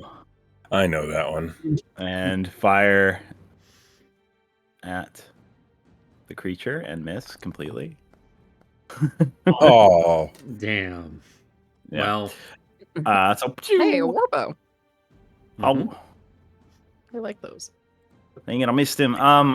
He'll kind of just toss the bow to the side because he just couldn't get to him to do damage in this round. So he's gonna stay, having walked 5 more feet. He'll touch his quarterstaff, cast Shillelagh on it, and hold it out and get ready to fight. Okay.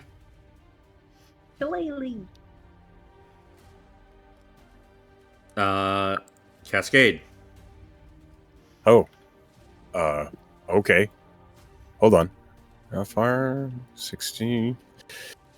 All right. Yeah. Okay.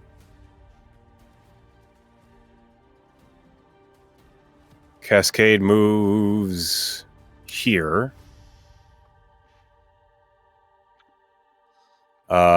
And a note at the end of my turn here, he's going to take that 7 points of thunder damage. At the end of in your turn? Yes, Okay. at the end of this turn coming here. But in the moment, I'm going to need a dexterity save as Cascade opens the book, and he raises the book and he performs like a quick somatic, and then as he slams the book, all of you can see like a shockwave all across the ground towards the hook horror. DC 17. He fails. Suddenly, all of you can see this hook horror like vibrating as it's going to take an additional 2d4 thunder damage right now. And it's going to take this at the start of each of its turns as I cast Tasha's Caustic Brew Okay.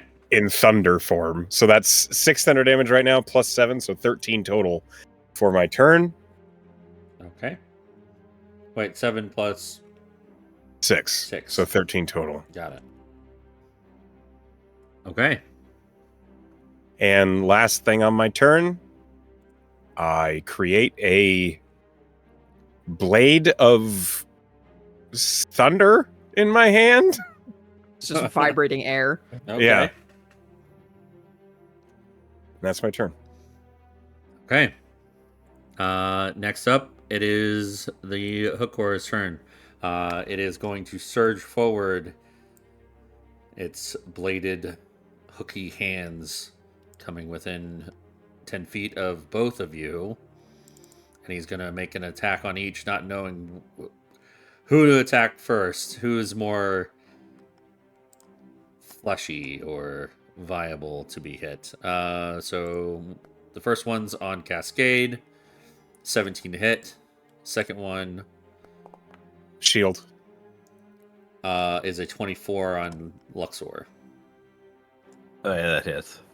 Okay. I hurt myself for 5. Good day. That's 9 points of damage to you, Luxor. Okay. That's the Oh, end that's a of its. A P in the damage section instead of 9. You hear other resounding squawks coming from around the corner, and another one surges forward 30 feet, and it needs to dash another 30 feet. But that's its turn. Vierna. Okay. She's gonna run up on this guy. It's how tall is it? About 9 feet, 10 feet.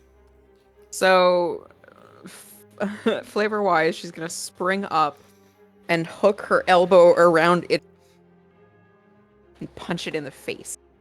All right, you cut out a little bit there, but She jumps up to and uses her momentum to hook her elbow around it and momentum to spin around and punch midair. You're cutting out, but we yeah. hear you. Yeah, we hear you. There's of it. no reason for me. I'm sitting right at my computer. Is your mic up on your head or is it? It's In your right face. next to my mouth. That's weird. That is Discord, weird. stop it. Stop it, Discord. Okay. So, okay. 27. Yeah, that hits. Woo. For 9 points of damage. And I'm gonna punch it again. Okay. Does a 17 hit? 17 hits.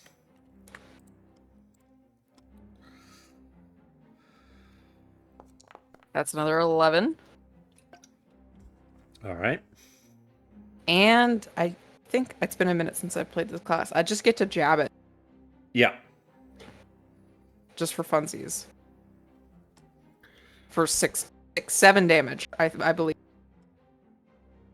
Yeah. for a jab. So that's another 17 to hit.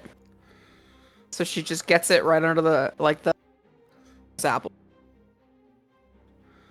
Okay.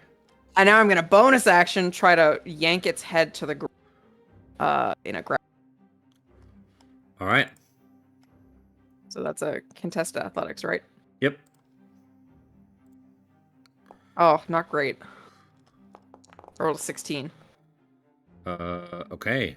It rolled a 17. Heck. So it just is thrashing It's not enough quite for grappled. Yeah, it's thrashing enough for you not to get a good grip on it. Boo. Uh Am I still cutting out? it's like every other it's weird. I'm gonna keep going. I'm gonna turn my headset off and on again. Okay. All right. And leave the call probably. At the end of Vierna's turn, more begin to surge from around the corner. You can only get so far. Abraca,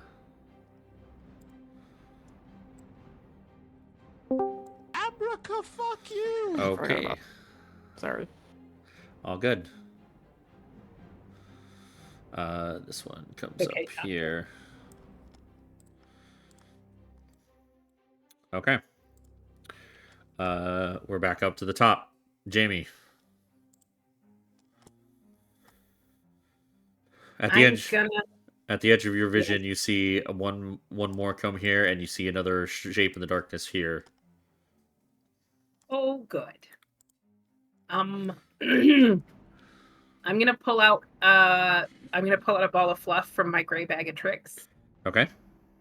and I'm gonna throw it and hope that it is something useful. Okay. So that's a D8, which I will roll. That's a D10. There we go. Okay. Well, that's a badger, which was not what I was hoping for, but it is nevertheless what happens. So that badger is going to be thrown to, so he's going to manifest, let's see. Right. Actually, no, right here. So there will be a little badger manifest right there behind the hook horror, flanking with Virna. Okay. Little guy. Just a little guy. And then let me just see if I have a useful bonus action here. I don't think I do. Is it just a badger or a giant badger? It's literally just a badger. Okay. I was hoping for one of the others, but this is where we live now. So it's fine. Everything's fine. Yeah, I don't have a particularly useful. Well, how hurt does the captain look? He's not that hurt. Okay. Then yeah, I'm just gonna sit tight behind these mushrooms and curse under my breath about having not manifested an elk. And I don't have to kill this one. no, probably not. Probably the hook horror is gonna take care of that. All right, that's my turn. Okay. Luxor.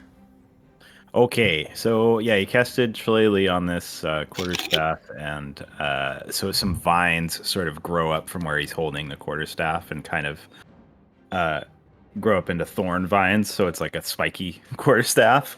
And he will move forward and square up to hit this guy with the quarterstaff. And sorry, my dog is being whiny. As he goes to swing, some glowing bright light kind of shines out from beneath the vines, and he goes in for a swing with a branding smite applied to it. Doop doop doop. Shillelagh. I don't have my brand. It's My brand. at advantage, right? Because of flanking? Yeah. Okay. Not a nat 20, but 21. That hits. 21 hits. Okay. So we will hit with Shillelagh damage first. So 10 plus 2 lightning damage from the Alderain quarterstaff. Was it plus force damage? I haven't rolled for the smite yet. Why does it have plus? It has plus 10. I have no idea, bro. Bro. I don't know. Why does it say this? Hold on. Oh, It's it can level be, 5, so it can be becomes a D10. bludgeoning or it can be bludgeoning or force, your choice. Why did it roll different for both? What the hell? Because it doesn't know. Because Foundry doesn't understand the difference between the two. Okay. So I assume the 12. I mean, assume the 10 damage. Yes. Yeah, but we'll always take whatever damage is the first one there. But yeah, if I can choose force, force is absolutely better, I think. All right. So we'll do force plus the 2 lightning. The 2 lightning kills her. Yeah. Oh, okay. Woo! Well, then I didn't even get to roll my smite. It's okay. You can probably save it for Holy later. Yeah, then you wouldn't have cast it. No, because you have to It cast casts it before. on a hit. No, that's not how it works. It says bonus action. Let's see. Yeah, it doesn't. The next Like you time can you hit a choose to creature- use it if you roll. Well, it's a continued effect. Oh, so this oh, is oh. a branding smite is a concentration. Sorry, I thought for it was a 1 regular minute. smite. That's just a buff on your weapon, Mhm. essentially. So it would give me an extra 2d6 Until it radiant. hits. Yes. Yeah. I Yeah, misunderstood. until I lose concentration. So that's just I did cast that, and yeah, he just I guess takes this guy's head out, caves in the skull, Okay. bonk with a quarterstaff. All right, get down there. And they all step up a little bit more. All right. Get ready as they're about to round the corner here. Yep. Okay. I love this little badger. He steps over the badger. Cascade. There. You see this one coming around the corner, and one more in the darkness coming around behind it. Okay. I move 30 feet up. And then you see the third one as soon as you move up. Ah! Okay. Interesting. They're in a line. They sure are. This gives me choices. I love lines.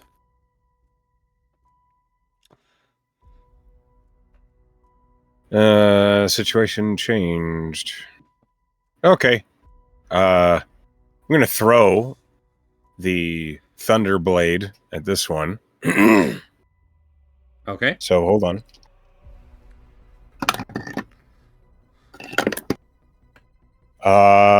Does a 17 hit? Yes, it does. Okay. Takes 2d8 thunder damage plus 3. Hold on.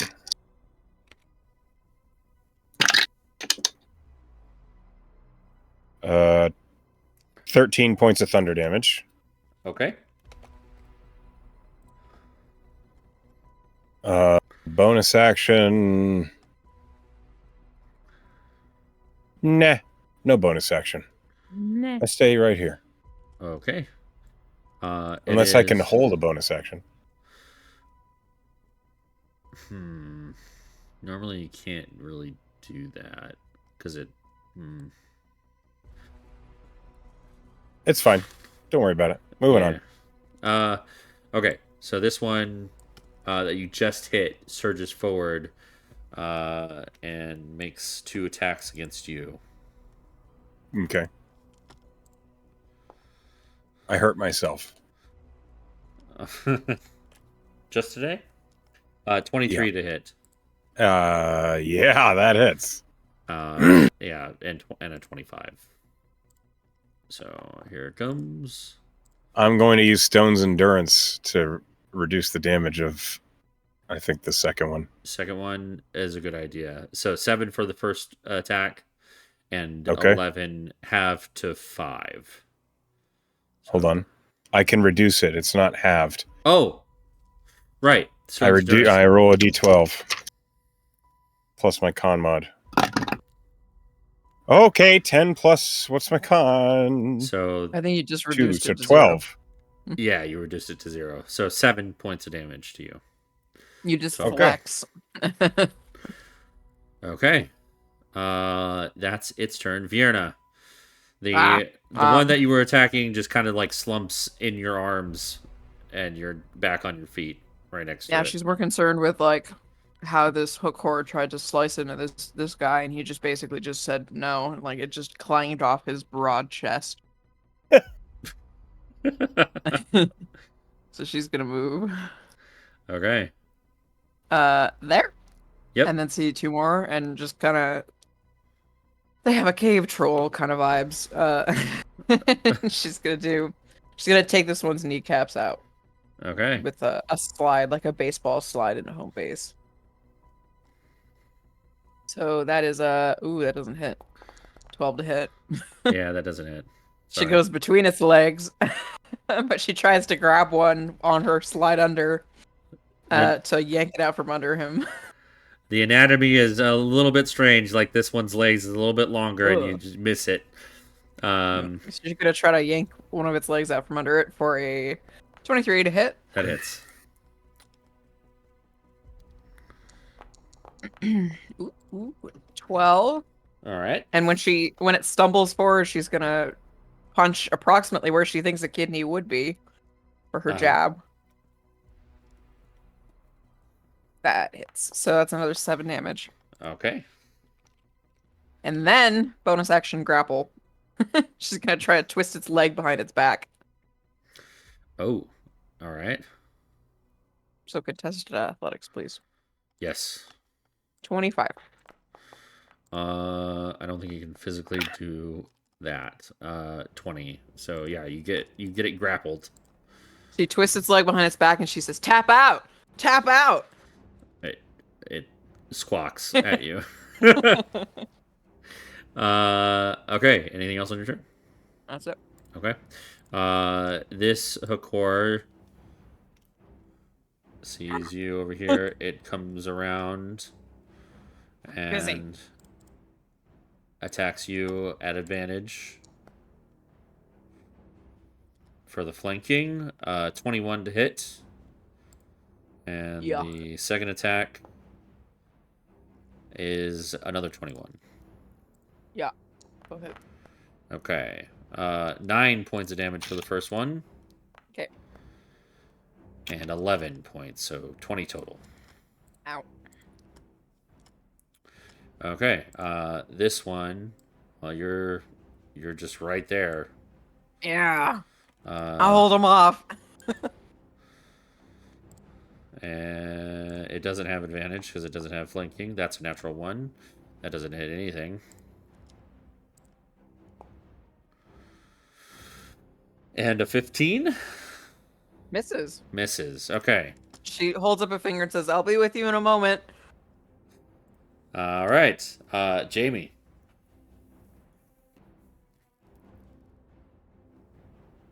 Jamie is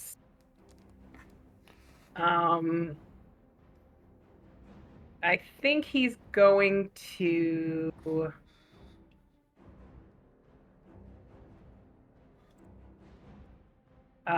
well, first of all, the badger has 20 feet of movement, so it's gonna go here. I apparently can't move it. Oh, sorry. You can't. It's gonna go right there. And it's gonna try to bite the hook horror. Okay. Is it flanking with Virna? Yes. It's also grappled. I don't know if that helped. It doesn't help. Okay. So this should actually be Yeah! so I'm gonna roll it twice. Look at that fucking master. Okay, the badger does not crit. Okay. The 20 hits. It does 1 point of damage. Woo! Yes. 1d1 For piercing him. damage. This badger is helping. Really, I mean, the only thing he's really doing is providing flanking. Anyway, He's so cute. the Jamie is I think Jamie is going to turn into the giant wolf spider. Okay. So he's going to use his second wild shape to become a giant wolf spider. And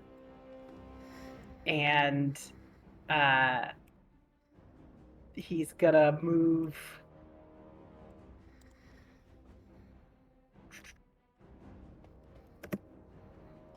and attack this one. With his spider bite. Okay.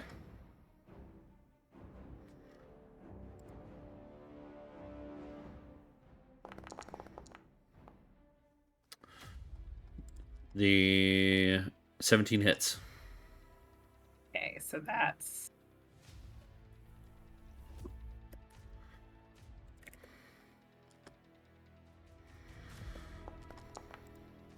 7 points of damage. 7 points of chomp. Okay. You are now a spider. He makes spider noises. All right. Anything else on your turn? No. Well, you're a spider. You can't really do anything else. Spider. Luxor. Okay, Luxor's gonna hoof it. 10. Does he have 20 hoof or feet? feet? Normal feet. I love a good tiefling. with Up hoof. this way. You have And I would flanking. say that's flanking? Yeah, yeah. Okay, cool. Same thing as last time. Since I do have Branding Smite up, we will hit with Shillelagh. We'll try 14. Just barely. Oh, but I get misses. advantage. I get advantage. I Yes, didn't you do. Keep forgetting to hit it. Oh, baby. That's a 20. Oh, baby. All right. We doggy. Okay, so So- we're gonna roll 2d10s plus 5.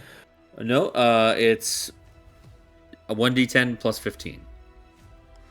Crunchy crits. Oh, okay. I will. And are we counting the Branding Smite as part of the rerolls as well? Yep. Okay, so that'll be. I'll just roll the 4d6. Well, is it 2d6 initially? Yeah. Okay, so it's 2d6 plus 12 on top of that. Okay, I'll roll 2d6. 2d6, and then the shillelagh damage. Okay, so Here. that's 6 plus 12 is 18 for the smite damage. And then we'll take the bludgeoning, the 9, but we'll make it force with a +2 Yeah. lightning, and then the other guaranteed 15. You so said, I think. 11. Nope. 11 11 15. plus 10 is 21. 10. Okay. So 18 plus 21, that's 39 points of Or I could damage. add 5. Yeah, something like that. Yeah. Yep. Fuck him up.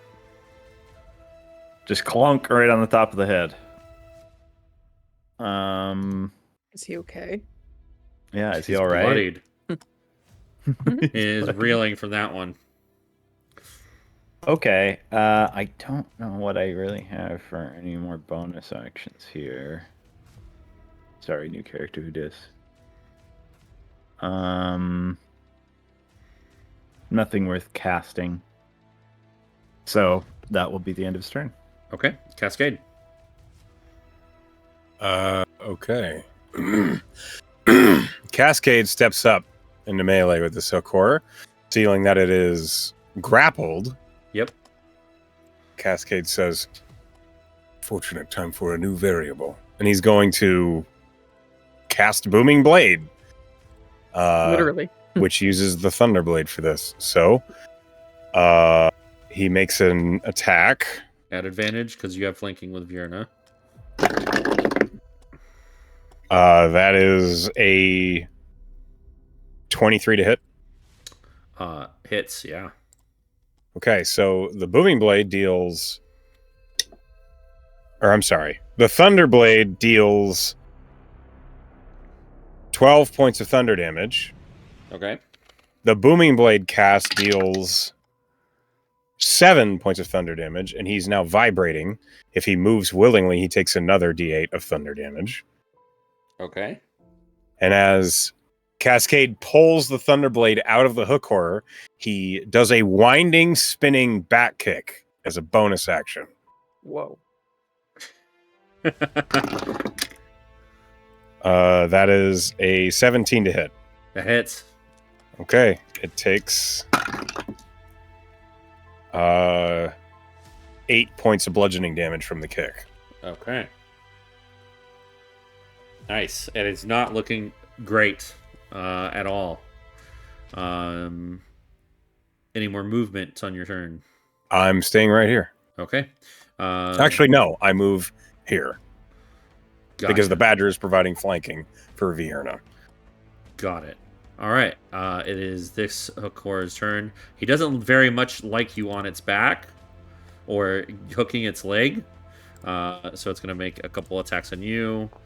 At advantage because of the flanking.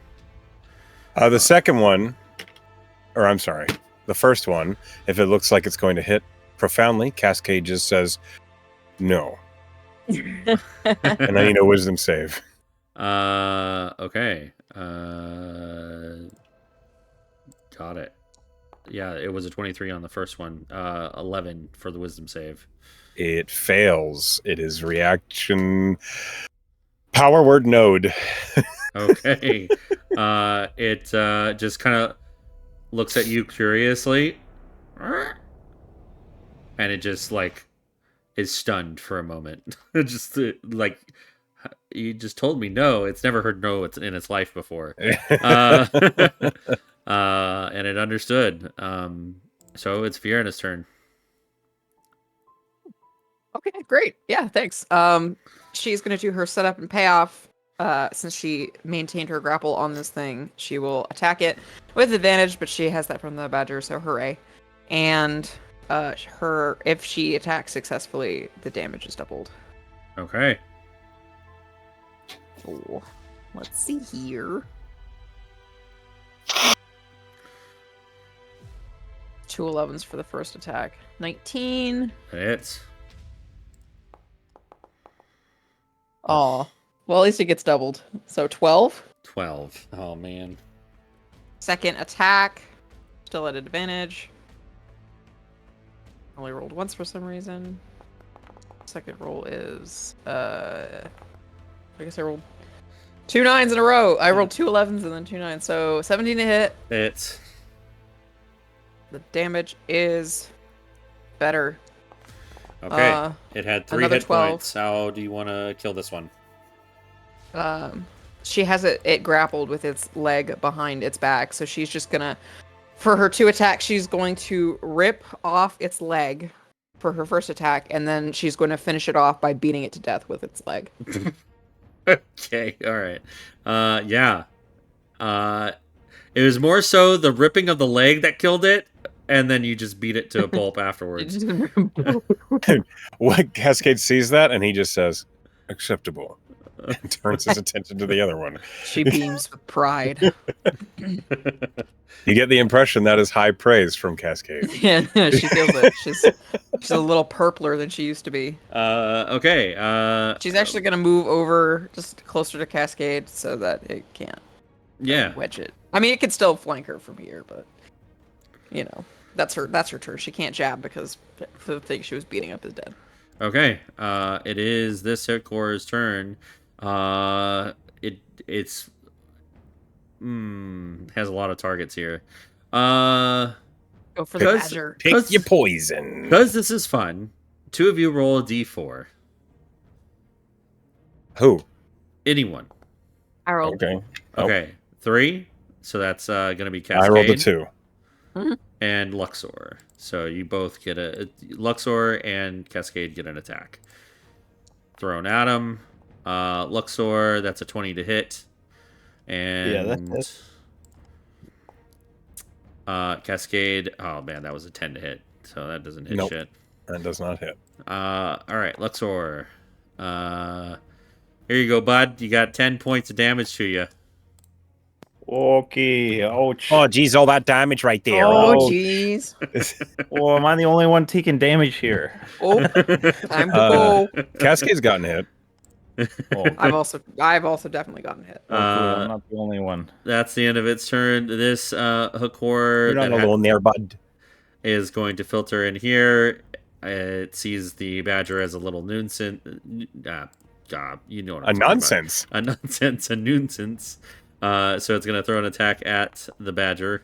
I bet this Hakor is spelled with a G. Good gore. That's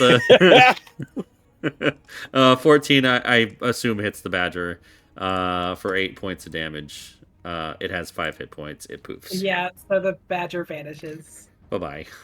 The badger is no more. No. Bye, badger. Confetti. Vierna, it turns to you, and it has flanking.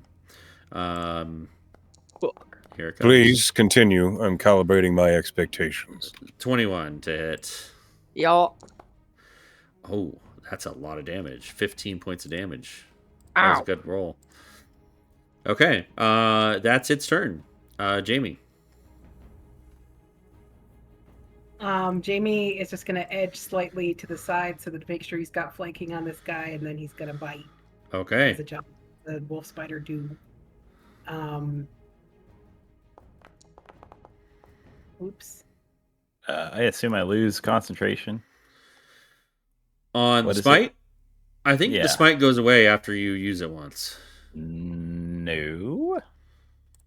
I thought that was how it worked too, but I was wrong before. Oh, okay. Well, Branding smite. Casting time on bonus concentration up to 1 minute. 21 hits, by the way. The next animated creature is attacked before the spell ends. Before the spell ends, weapon gleams. 5 points of damage. Okay. All right. I don't have a useful bonus action as a spied, so that's my turn. Okay.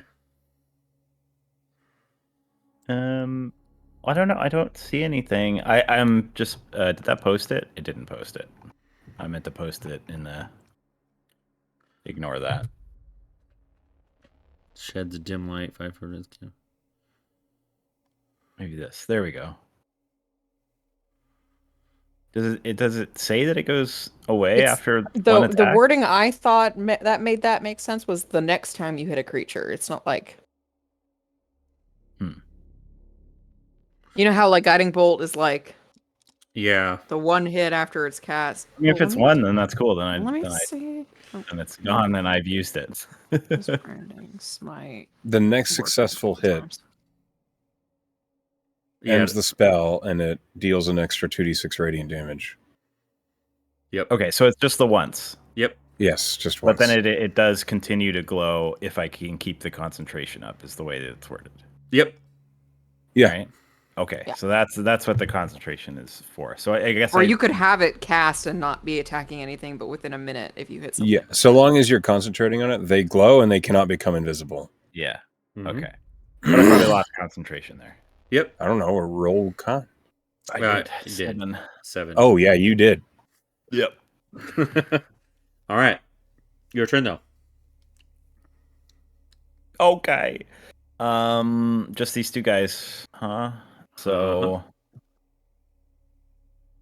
well, it's not too much left. I guess I'll just hit this guy again.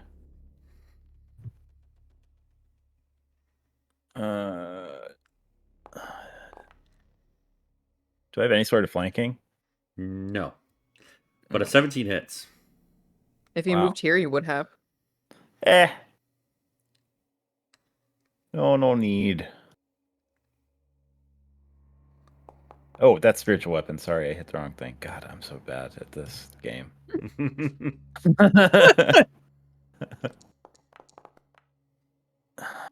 Hey, that's pretty good there. All right. It's pretty good. 12 plus 2, 14. All right. It's not looking great. Well, this guy's still up. Okay. Oh, I think that's about it. Yeah, I don't got. Oh wait, other people have been damaged, correct? Yeah. Vierna and Cascade have both taken hits. Okay. I have 14 out of 49 hit points. Okay. I have more than that. I have 29 out of 34. Vierna's All right. fucked We're up. casting mass healing word. These things are sharp. Here. Yeah, mass healing word. And cast.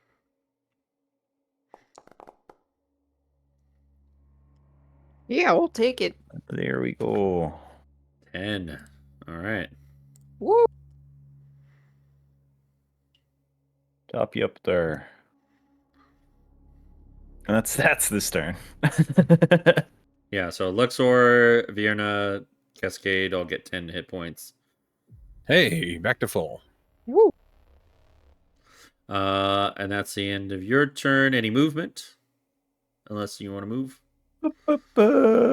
I think everybody who's going to get flanking is already in position for it, so I'm just going to stay where I'm at.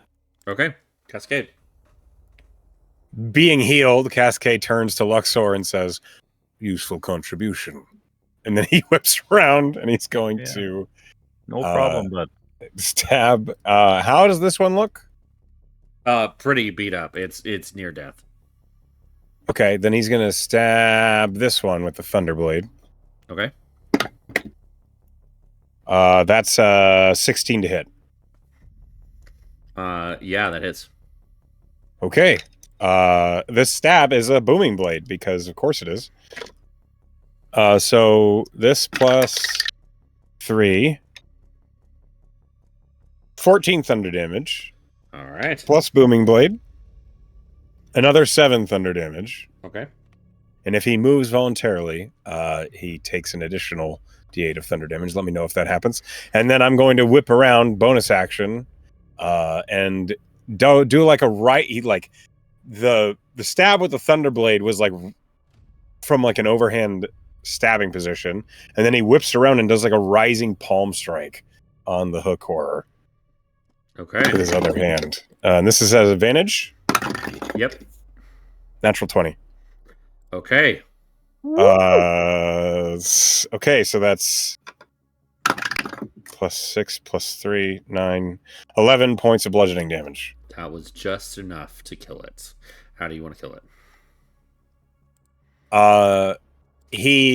It's very methodical. The palm strike goes up like right underneath the beak of the hook horror and like crushes the jaw up into the head. For studying purposes, as it collapses on the ground. And that's Cascade's turn. He's gonna flank now that he can move freely. Okay. Vierna. Woo, she's gonna take that opportunity and just beat the shit out of this thing. Gonna open palm strike it in the sternum. 5-finger death punch. Natural 20. Hey, I rolled a natural 20 and a 19. All right. Gonna hit it right in the chest. Uh, So my first roll was 7 plus 8. yeah. Okay. And then So total of 15. and then she's going to punch it again. Because she's like, oh, I feel like I felt something give. I'm gonna strike it right in the same spot again. For 14. Does that hit? 14 misses. Heck. Okay, well, I'll jab it. You hit a particularly hard joint with your fist. Okay, she's gonna bring her elbow and try to jab it. Oh, I don't know. Right, rolled twice. Because you have 17. Like, I know, it rolled twice. Oh. So 17 hits. 17 is the OG. So those are 7 damage, and she's going to try to grapple it again. Just grab it by the weird neck. Okay. The whack. The whack. Rolled really good. 30. I keeps rolling twice for some reason. 30 was my first roll. Not good enough, apparently. 30? No, I mean it I rolled really Jesus. well. But 30, yeah, you grapple it. It's grappled. Okay, Jesus, world's strongest fucking weird bird thing. Okay, it's grappled. Oh, never mind. My grapple was a bonus action. I was gonna second win, but it's okay. I already grappled it. Yeah. Fearing its life and with its companions dead, it does not look like it's going to survive another round, so it is going to flee. It's grappled. Grappled. Oh, it's going to attempt to You're break gonna the stay grapple. here and die, bitch. It's going to attempt to break the grapple. Okay. Get you off of it. You cannot Oh, physically... I rolled terrible. 13. It cannot get out of it. Yeah. Um, Oh, stay. It is large. Stay. yeah, I was Yeah, gonna it's just true. say, I was just gonna say it carries you on its back as it flees, but nope. But it can't move. Yeah, you're right about that. It fails, and that's its turn. Jamie.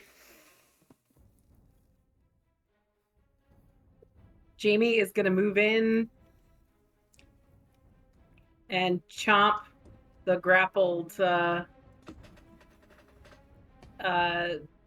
horror. All right.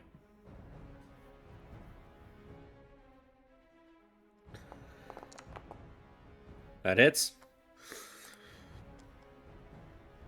Now we roll the damages. Bye. So, 7. From the- Yeah. You get it good. And we go to Luxor. Okay. I'll just go on down and help out here. Join the party. Theodore here. Same deal. This is the last one. There's not really a reason to go crazy on him.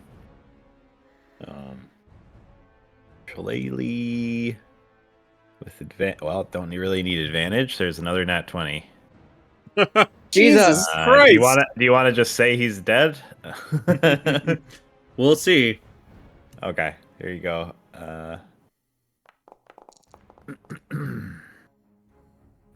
So the 7 there we're gonna take force damage plus 2. 17. 9. Okay. 19. First. Oh yeah. Well, yeah, it's 9 at first, and then guaranteed 10, so 19. Still barely up. What? This guy's a sturdy fella. What in tarnation? That's it. Okay. Cascade. He's going to, I mean, more of the same. He stabs with the booming blade.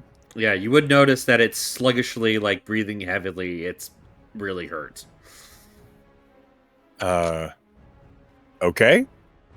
In case you wanted to do anything with that.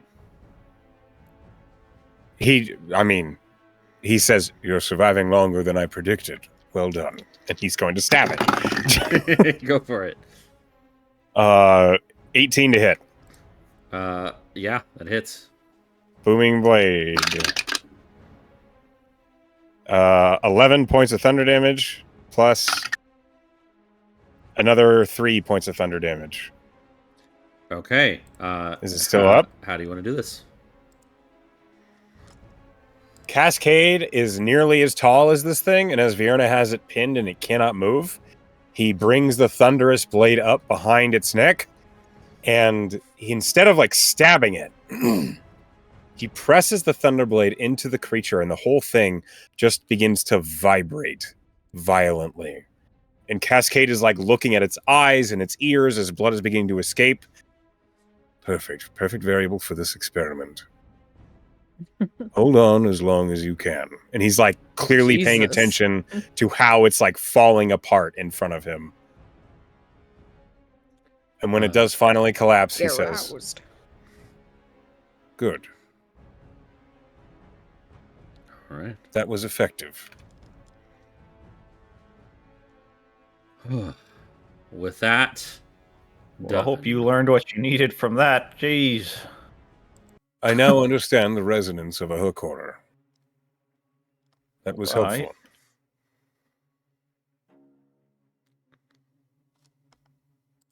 So we'll go collect his war bow that he tossed to the side earlier. and that's the end of combat. As all the hook horrors around you lay lifeless in this tunnel of bioluminescent mushrooms. You have a tunnel devoid of any dangers. What do you do? Some of you are hurt. Some more than Yeah. others. Well, or Are we Yeah. doing? How's quick short everybody rest looking or what? here? Oh, yeah. If you want a heroic recovery, you can. I'll be fine in a second then. Okay. Then I'm gonna arcane recovery. Okay. We're doing a little quick short rest thing. Yep. So you can roll hit dice, right? Is Yep. that how Yep. this works? And I will regain both a second level and a first level spell slot. Okay. I'll roll a d8. I'll roll 2 d8 just to be sure. Okay, good thing there. Okay, full health. Fantastic. I'm almost there. Good enough. All right. All right. You are in this space, and you have a wolf spider.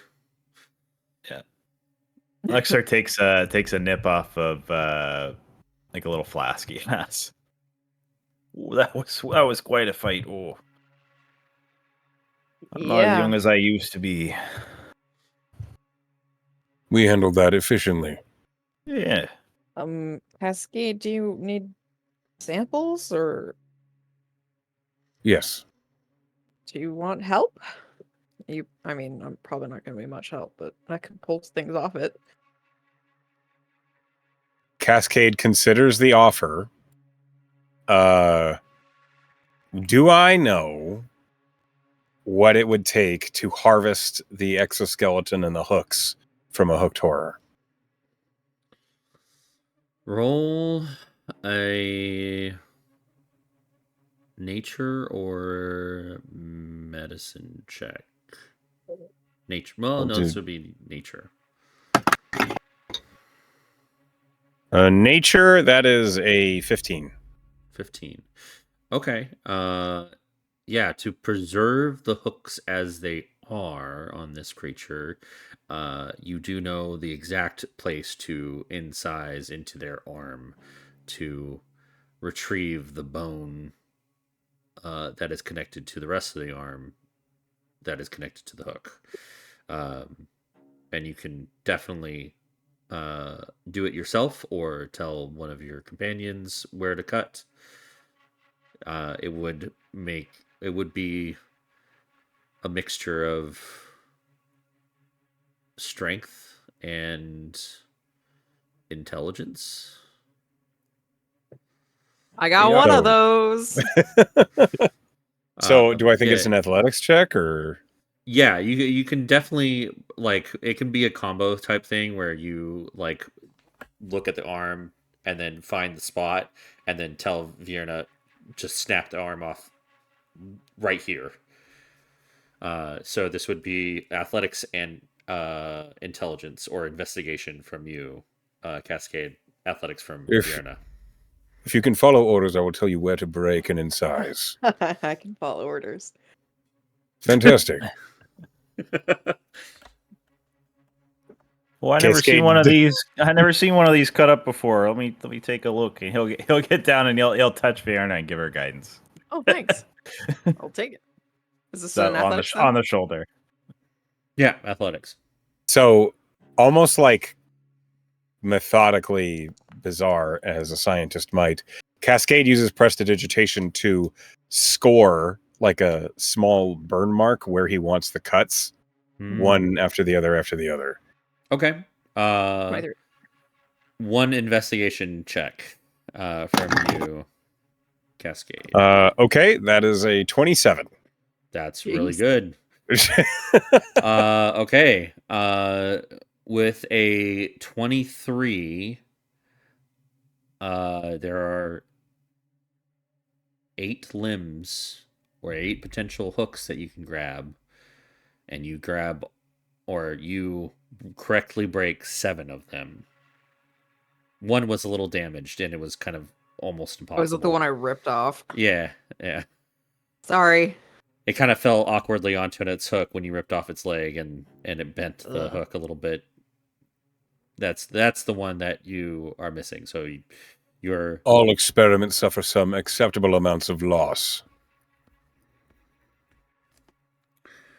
so you have the hooks of seven hooks from Hook Wars. I don't know. Precise and acceptable. I don't know where you're gonna store them because they're pretty big. I have a backpack. Okay. You just tie them up like a bundle of sticks. Yeah. I have a faggot of hook horror hooks. Gee willikers. All right. What? Oh my god. That's the proper use. Proper use. It is the proper use. Huh? What did Well- you say, Sal? Like cordwood, but more gross because it's a faggot of Of hook hooks. instead of wood. Yeah. It is what it is, okay? I have my hook horror hooks. Yes, you do. Your contribution is appreciated as Cascade stands up. Who's he saying that to? You, Everyone? you and Luxor. Luxor, Oh, what? I can Yeah, clean you you're up, but from what I understand, it might hurt. What? Oh, no, do it. I cast Prestidigitation on you to clean off the soil, and you take can take 5 it. points of thunder damage. Oh, This vibration, this resonance that rocks you to your teeth, and then you're clean. it's like being at a concert Jamie Yeah. makes right in front of the Oh. speakers. I did not look comfortable. Ouch. I understand if you'd rather pass. Oh, I'm good. I'll be fine. Cascade nods and then cleans himself off and takes 5 points of thunder damage. But first, I cast False I Life on thought myself. he takes half because I'm not that high he's level. oh, sorry, I was thinking about Artie. He's just used to being vibrated constantly. Do you remain a wolf spider? For now. Okay. I'll keep it on there. Okay. You have this If tunnel. Jamie had something important to say or do with his hands, he would revert. But he doesn't. But they could get attacked again at any moment. Might as well. Yeah. I'm gonna get some pizza. Okay. While that's happening, Luxor thaumaturgies himself the normal way. Oh, you mean Presty? Is it? You're right. I didn't think. Thaumaturgy just makes things happen. Mm, Yeah. Yeah. Thaumaturgy can make your voice really loud or make doors slam open. Right. It's not a cleaning thing. Never mind. It'll just be dirty.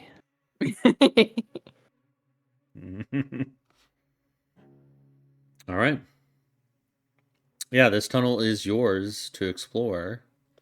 It is with the climb and the travel to the old cave. It is getting pretty late. Your internal clock is saying about 7 o'clock in the evening. So maybe 7:30. You can't really tell because you are underground what time it is. You're just kind of relying on your intelligence to figure out what time it is. We're doomed if I'm figuring it out. I would like to investigate these fungi. Okay, go for it. Verna wants to know if they're edible. It would be a nature check. Did 23. my mom say anything about these? 23. Okay, nah. I'll let him do this. He's the expert. 23. These mushrooms are edible.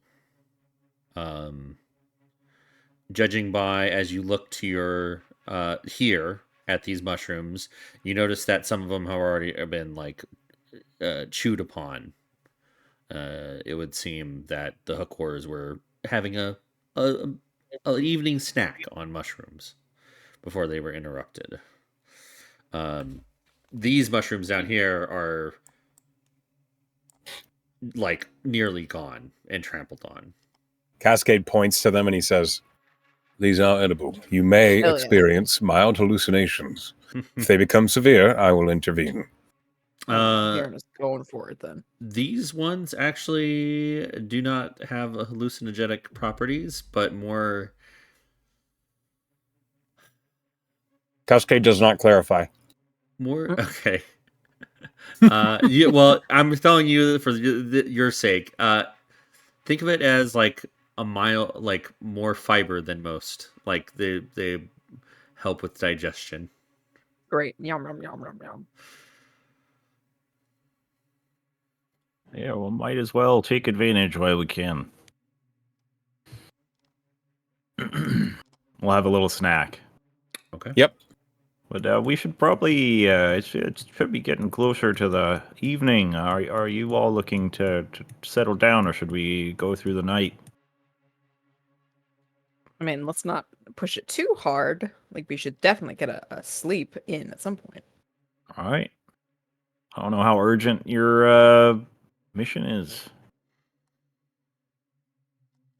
A note. Residual psychic pressure hits 80 meters. Not enough to fracture thought, just enough to irritate.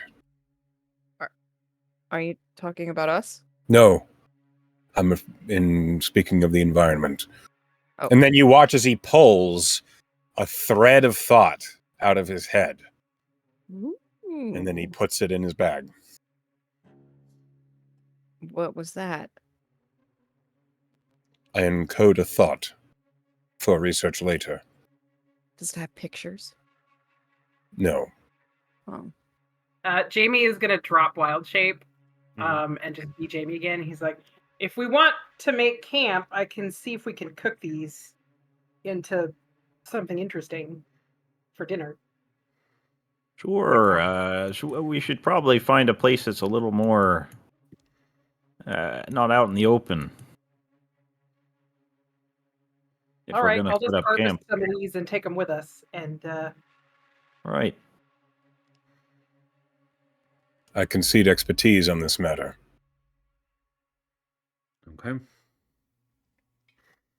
So after we're done harvesting some mushrooms for dinner, Sure. There's Maybe we plenty can- here where you can definitely find good sized mushrooms that don't fall apart for dinner. And are you going to choose this alcove to rest in or continue ahead to try to get a little bit more distance into the Underdark? Yeah, I don't think we've gotten very far. I think we should keep going. I think, I mean, you're It our might- guide, our expert, so I follow your lead on this. Oh, we could rest here for the night. Probably it'd be fine. A bit early. But the hookors were here, so they probably chased off anything that might have been around. That's true. We can count on it pretty much being safer than other unexplored parts. Sure. Yeah. Well, sure. So, why don't we? It's probably the safest camp here. Who knows what's ahead? Noted. Okay, I'm gonna see if Jamie can figure out something edible to do with these mushrooms that is good. Not great.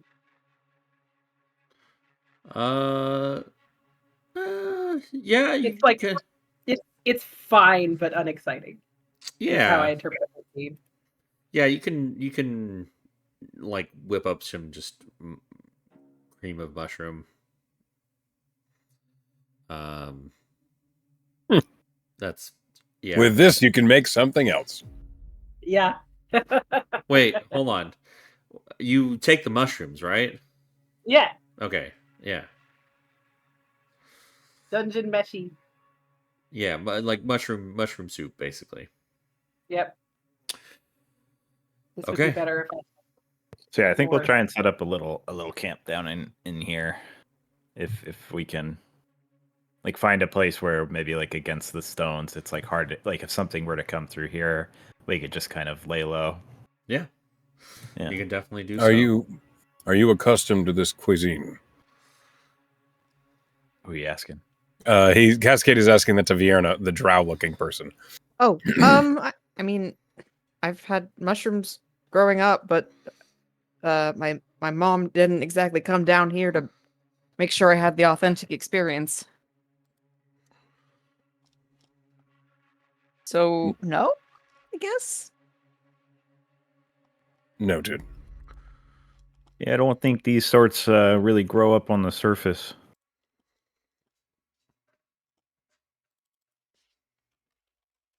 I'm sure whatever Jamie does to it, it'll be excellent, if a little unexciting. Unexciting. He's got all them herbs. It's bound to make it taste good. At least 11. 11. 11 herbs and spices. Oh. Kentucky fried mushrooms.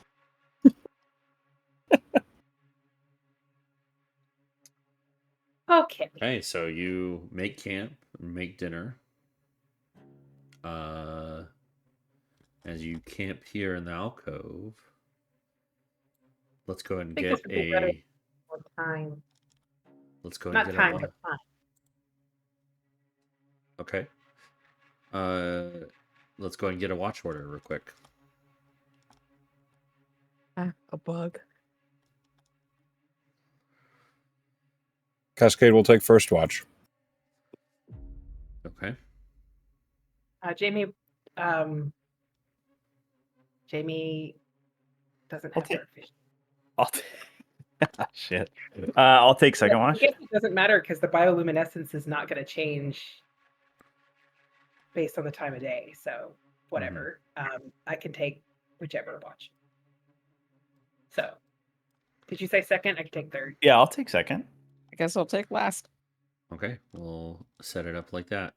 One from the top down. Okay. Okay. Is there any conversations you'd like to have? You have a map. Well, we're all But- individually taking watches, so I don't Yeah. know how we're gonna talk Well, to each I other. mean, before we start into the watch, sorry. Yeah, like while Jamie's cooking and we're just sitting around. Kind of. See if there's anything in the legend about what the Darkened Dawn is, because that's seems like the closest point of interest to where we are. I think we're about here. Yeah. Oh yeah, I know a bit about that area. Do we have the map? Let me go over to it. Yeah. There it is. All right. Oh, yeah. So we're here at the Flump Cavern. That's where you had us come down. Darkened Dawn. You said you're trying to get to the Bay of Webs.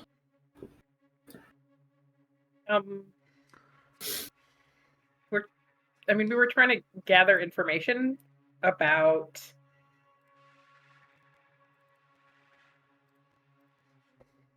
I don't actually know where we're It's trying been to a get minute. to, because we were trying to gather I information. thought you were trying to get to Orth. Yeah. We were trying to gather information about the situation down here and what the plans might be. Right. But to get to Orth, you gotta go down the rivers and over the Yeah. bay. It's the easiest way. Unfortunately, there's. So it looks like that there's the labyrinth. I've heard of that place, and I've heard of the Darkened Dawn. The labyrinth is, well, it's just what it is. It's a big maze. I hear tell of some sort of demonic creature roaming around there. It's easy to get lost, but we might be able to find a way through. and then Demonic. Do you know if Yeah. it was summoned or is native to the area? I couldn't say for sure. It's been there as long as anyone can remember. I've heard all sorts of stories about people go in the labyrinth and they don't come back out. Jamie, you're looking at the notes that come along with the map, yeah? Yeah.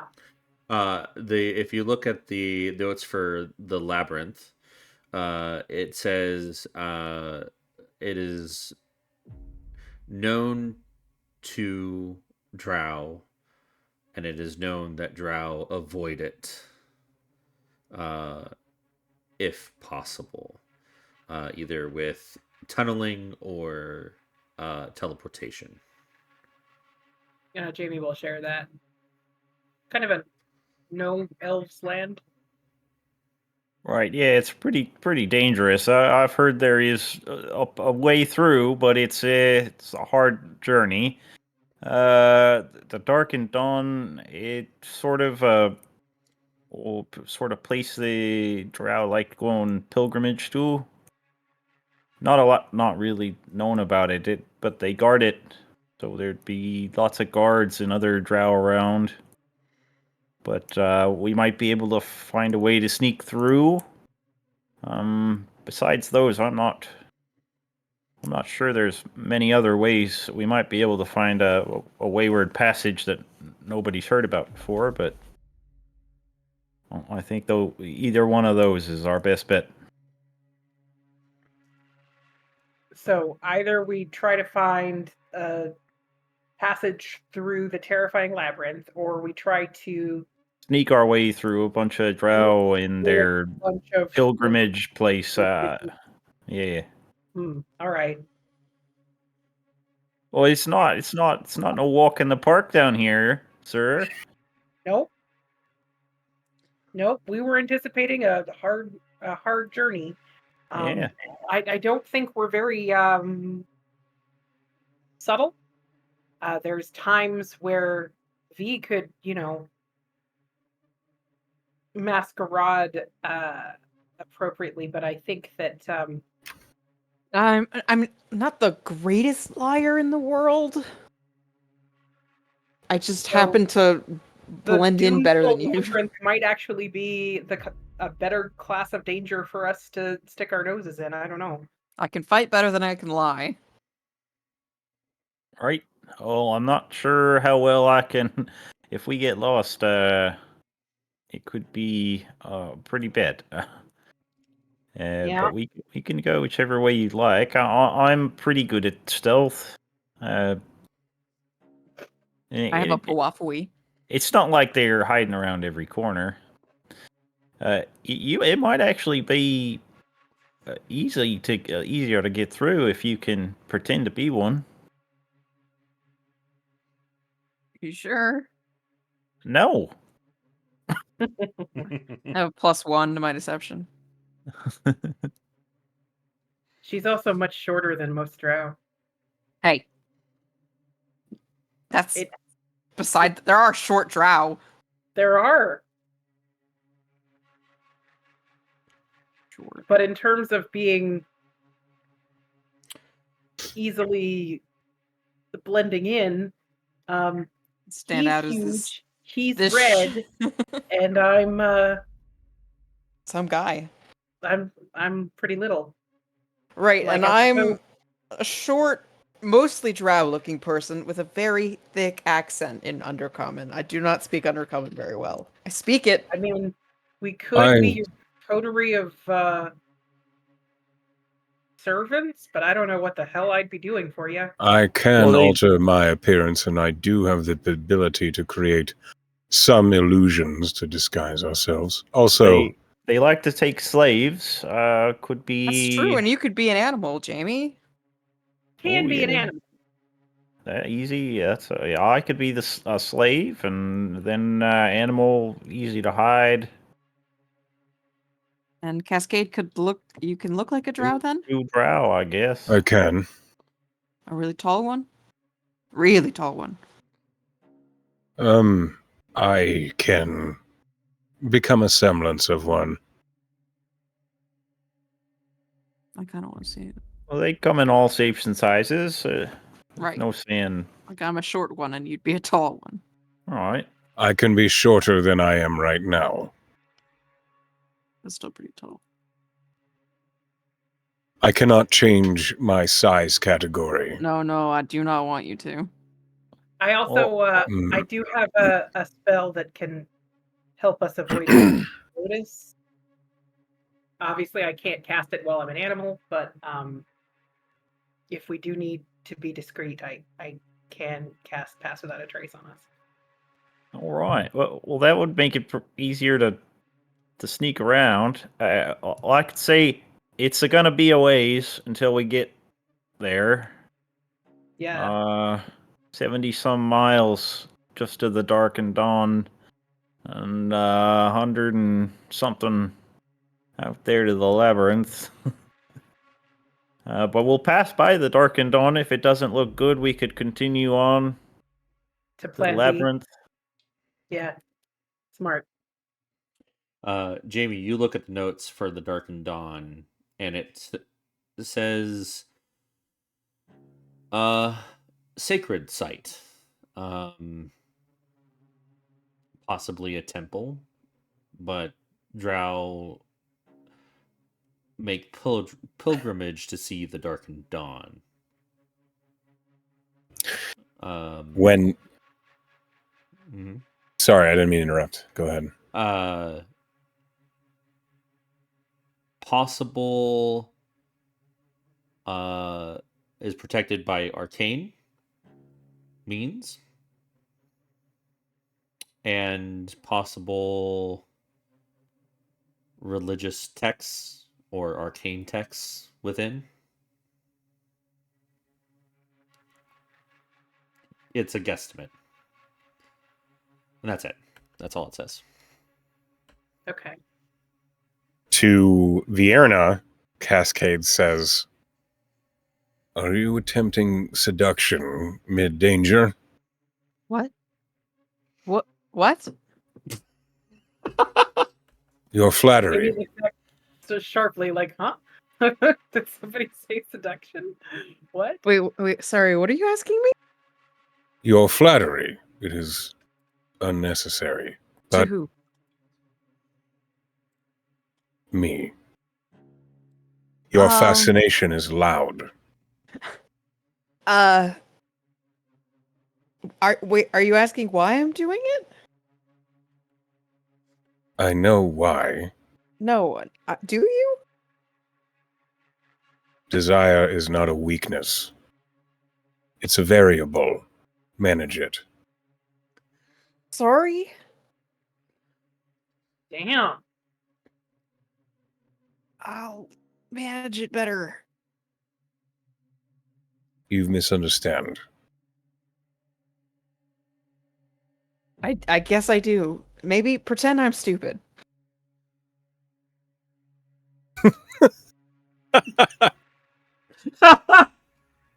Cascade kind of like just quietly chuckles to himself. And he just says, "As I said, desire is not a weakness. You're predictable. Fortunately, I like patterns." Oh. Jamie says, I'm just gonna clean my mess, kid. You guys have fun. Oh, that's a smooth one. Oh, Verna is the purplest she's ever been in her little life. Just gonna clean up my pans. Just everything's great. Okay. There are maybe better times and locations. Gotcha. Time and place. I could do that. I can pick reasonable times and places. Prove it. Okay. And Cascade opens his book and continues writing down his own research notes from the cores. Vierna starts doing profuse push-ups.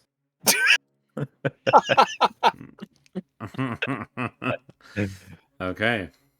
Luxor has some of Jamie's delicious soup and takes some more, a little bit more drink out of his flask.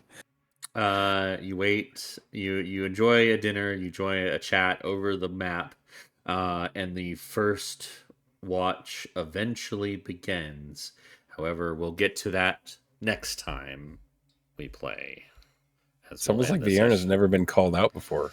No, but she could punch someone's head off. Like most people don't bother. The directness, it was very funny. Obliterated. Like with all of my games, let's go ahead and go into a vote for inspiration. We'll start off with the bottom of the order. Sal. You mean Tap? Nope. Yeah, what's Tap's opinion? What? Y'all Never suck. mind. Okay. No. Please, Sal. What did you like about someone else's RP this session? I definitely enjoyed the.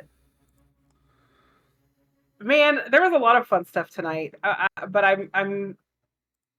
I'm sort of waffling between our Midwestern scout and the like hyper nerd Goliath. Yeah. But I think that last scene where Cascade just like flattened Vierda with directness was very funny. So Thank you. Okay, so Cascade. yeah. Okay. Pen. Honorable mention to Cascade for that, obviously, because I was destroyed. But I would be remiss not to give my vote to the sheer fact that I could not have expected Ganon to choose a Minnesota accent. God damn it! What? You took my vote. You fuck. Okay. A couple of times it almost sounded a little Kiwi. Well, that's probably just Roads bleed into this. Yeah. character It is. and all my I heard a accents, little man. bit. Yeah. The roads. Yeah. It's this accent is mostly I've been watching like Canadian survivalist videos, and that's a little bit. It's a little bit the Canadian accent as well. Okay. Ganon. I want to give it to Echo for Cascade. Just the spiel you went on in the bar when you first met them, like about like the sound between like the pressure of rocks and all this stuff. I was just like, oh my god, it just keeps going. It gave me a perfect impression of what I was in for. So yeah, Excellent. it was really good.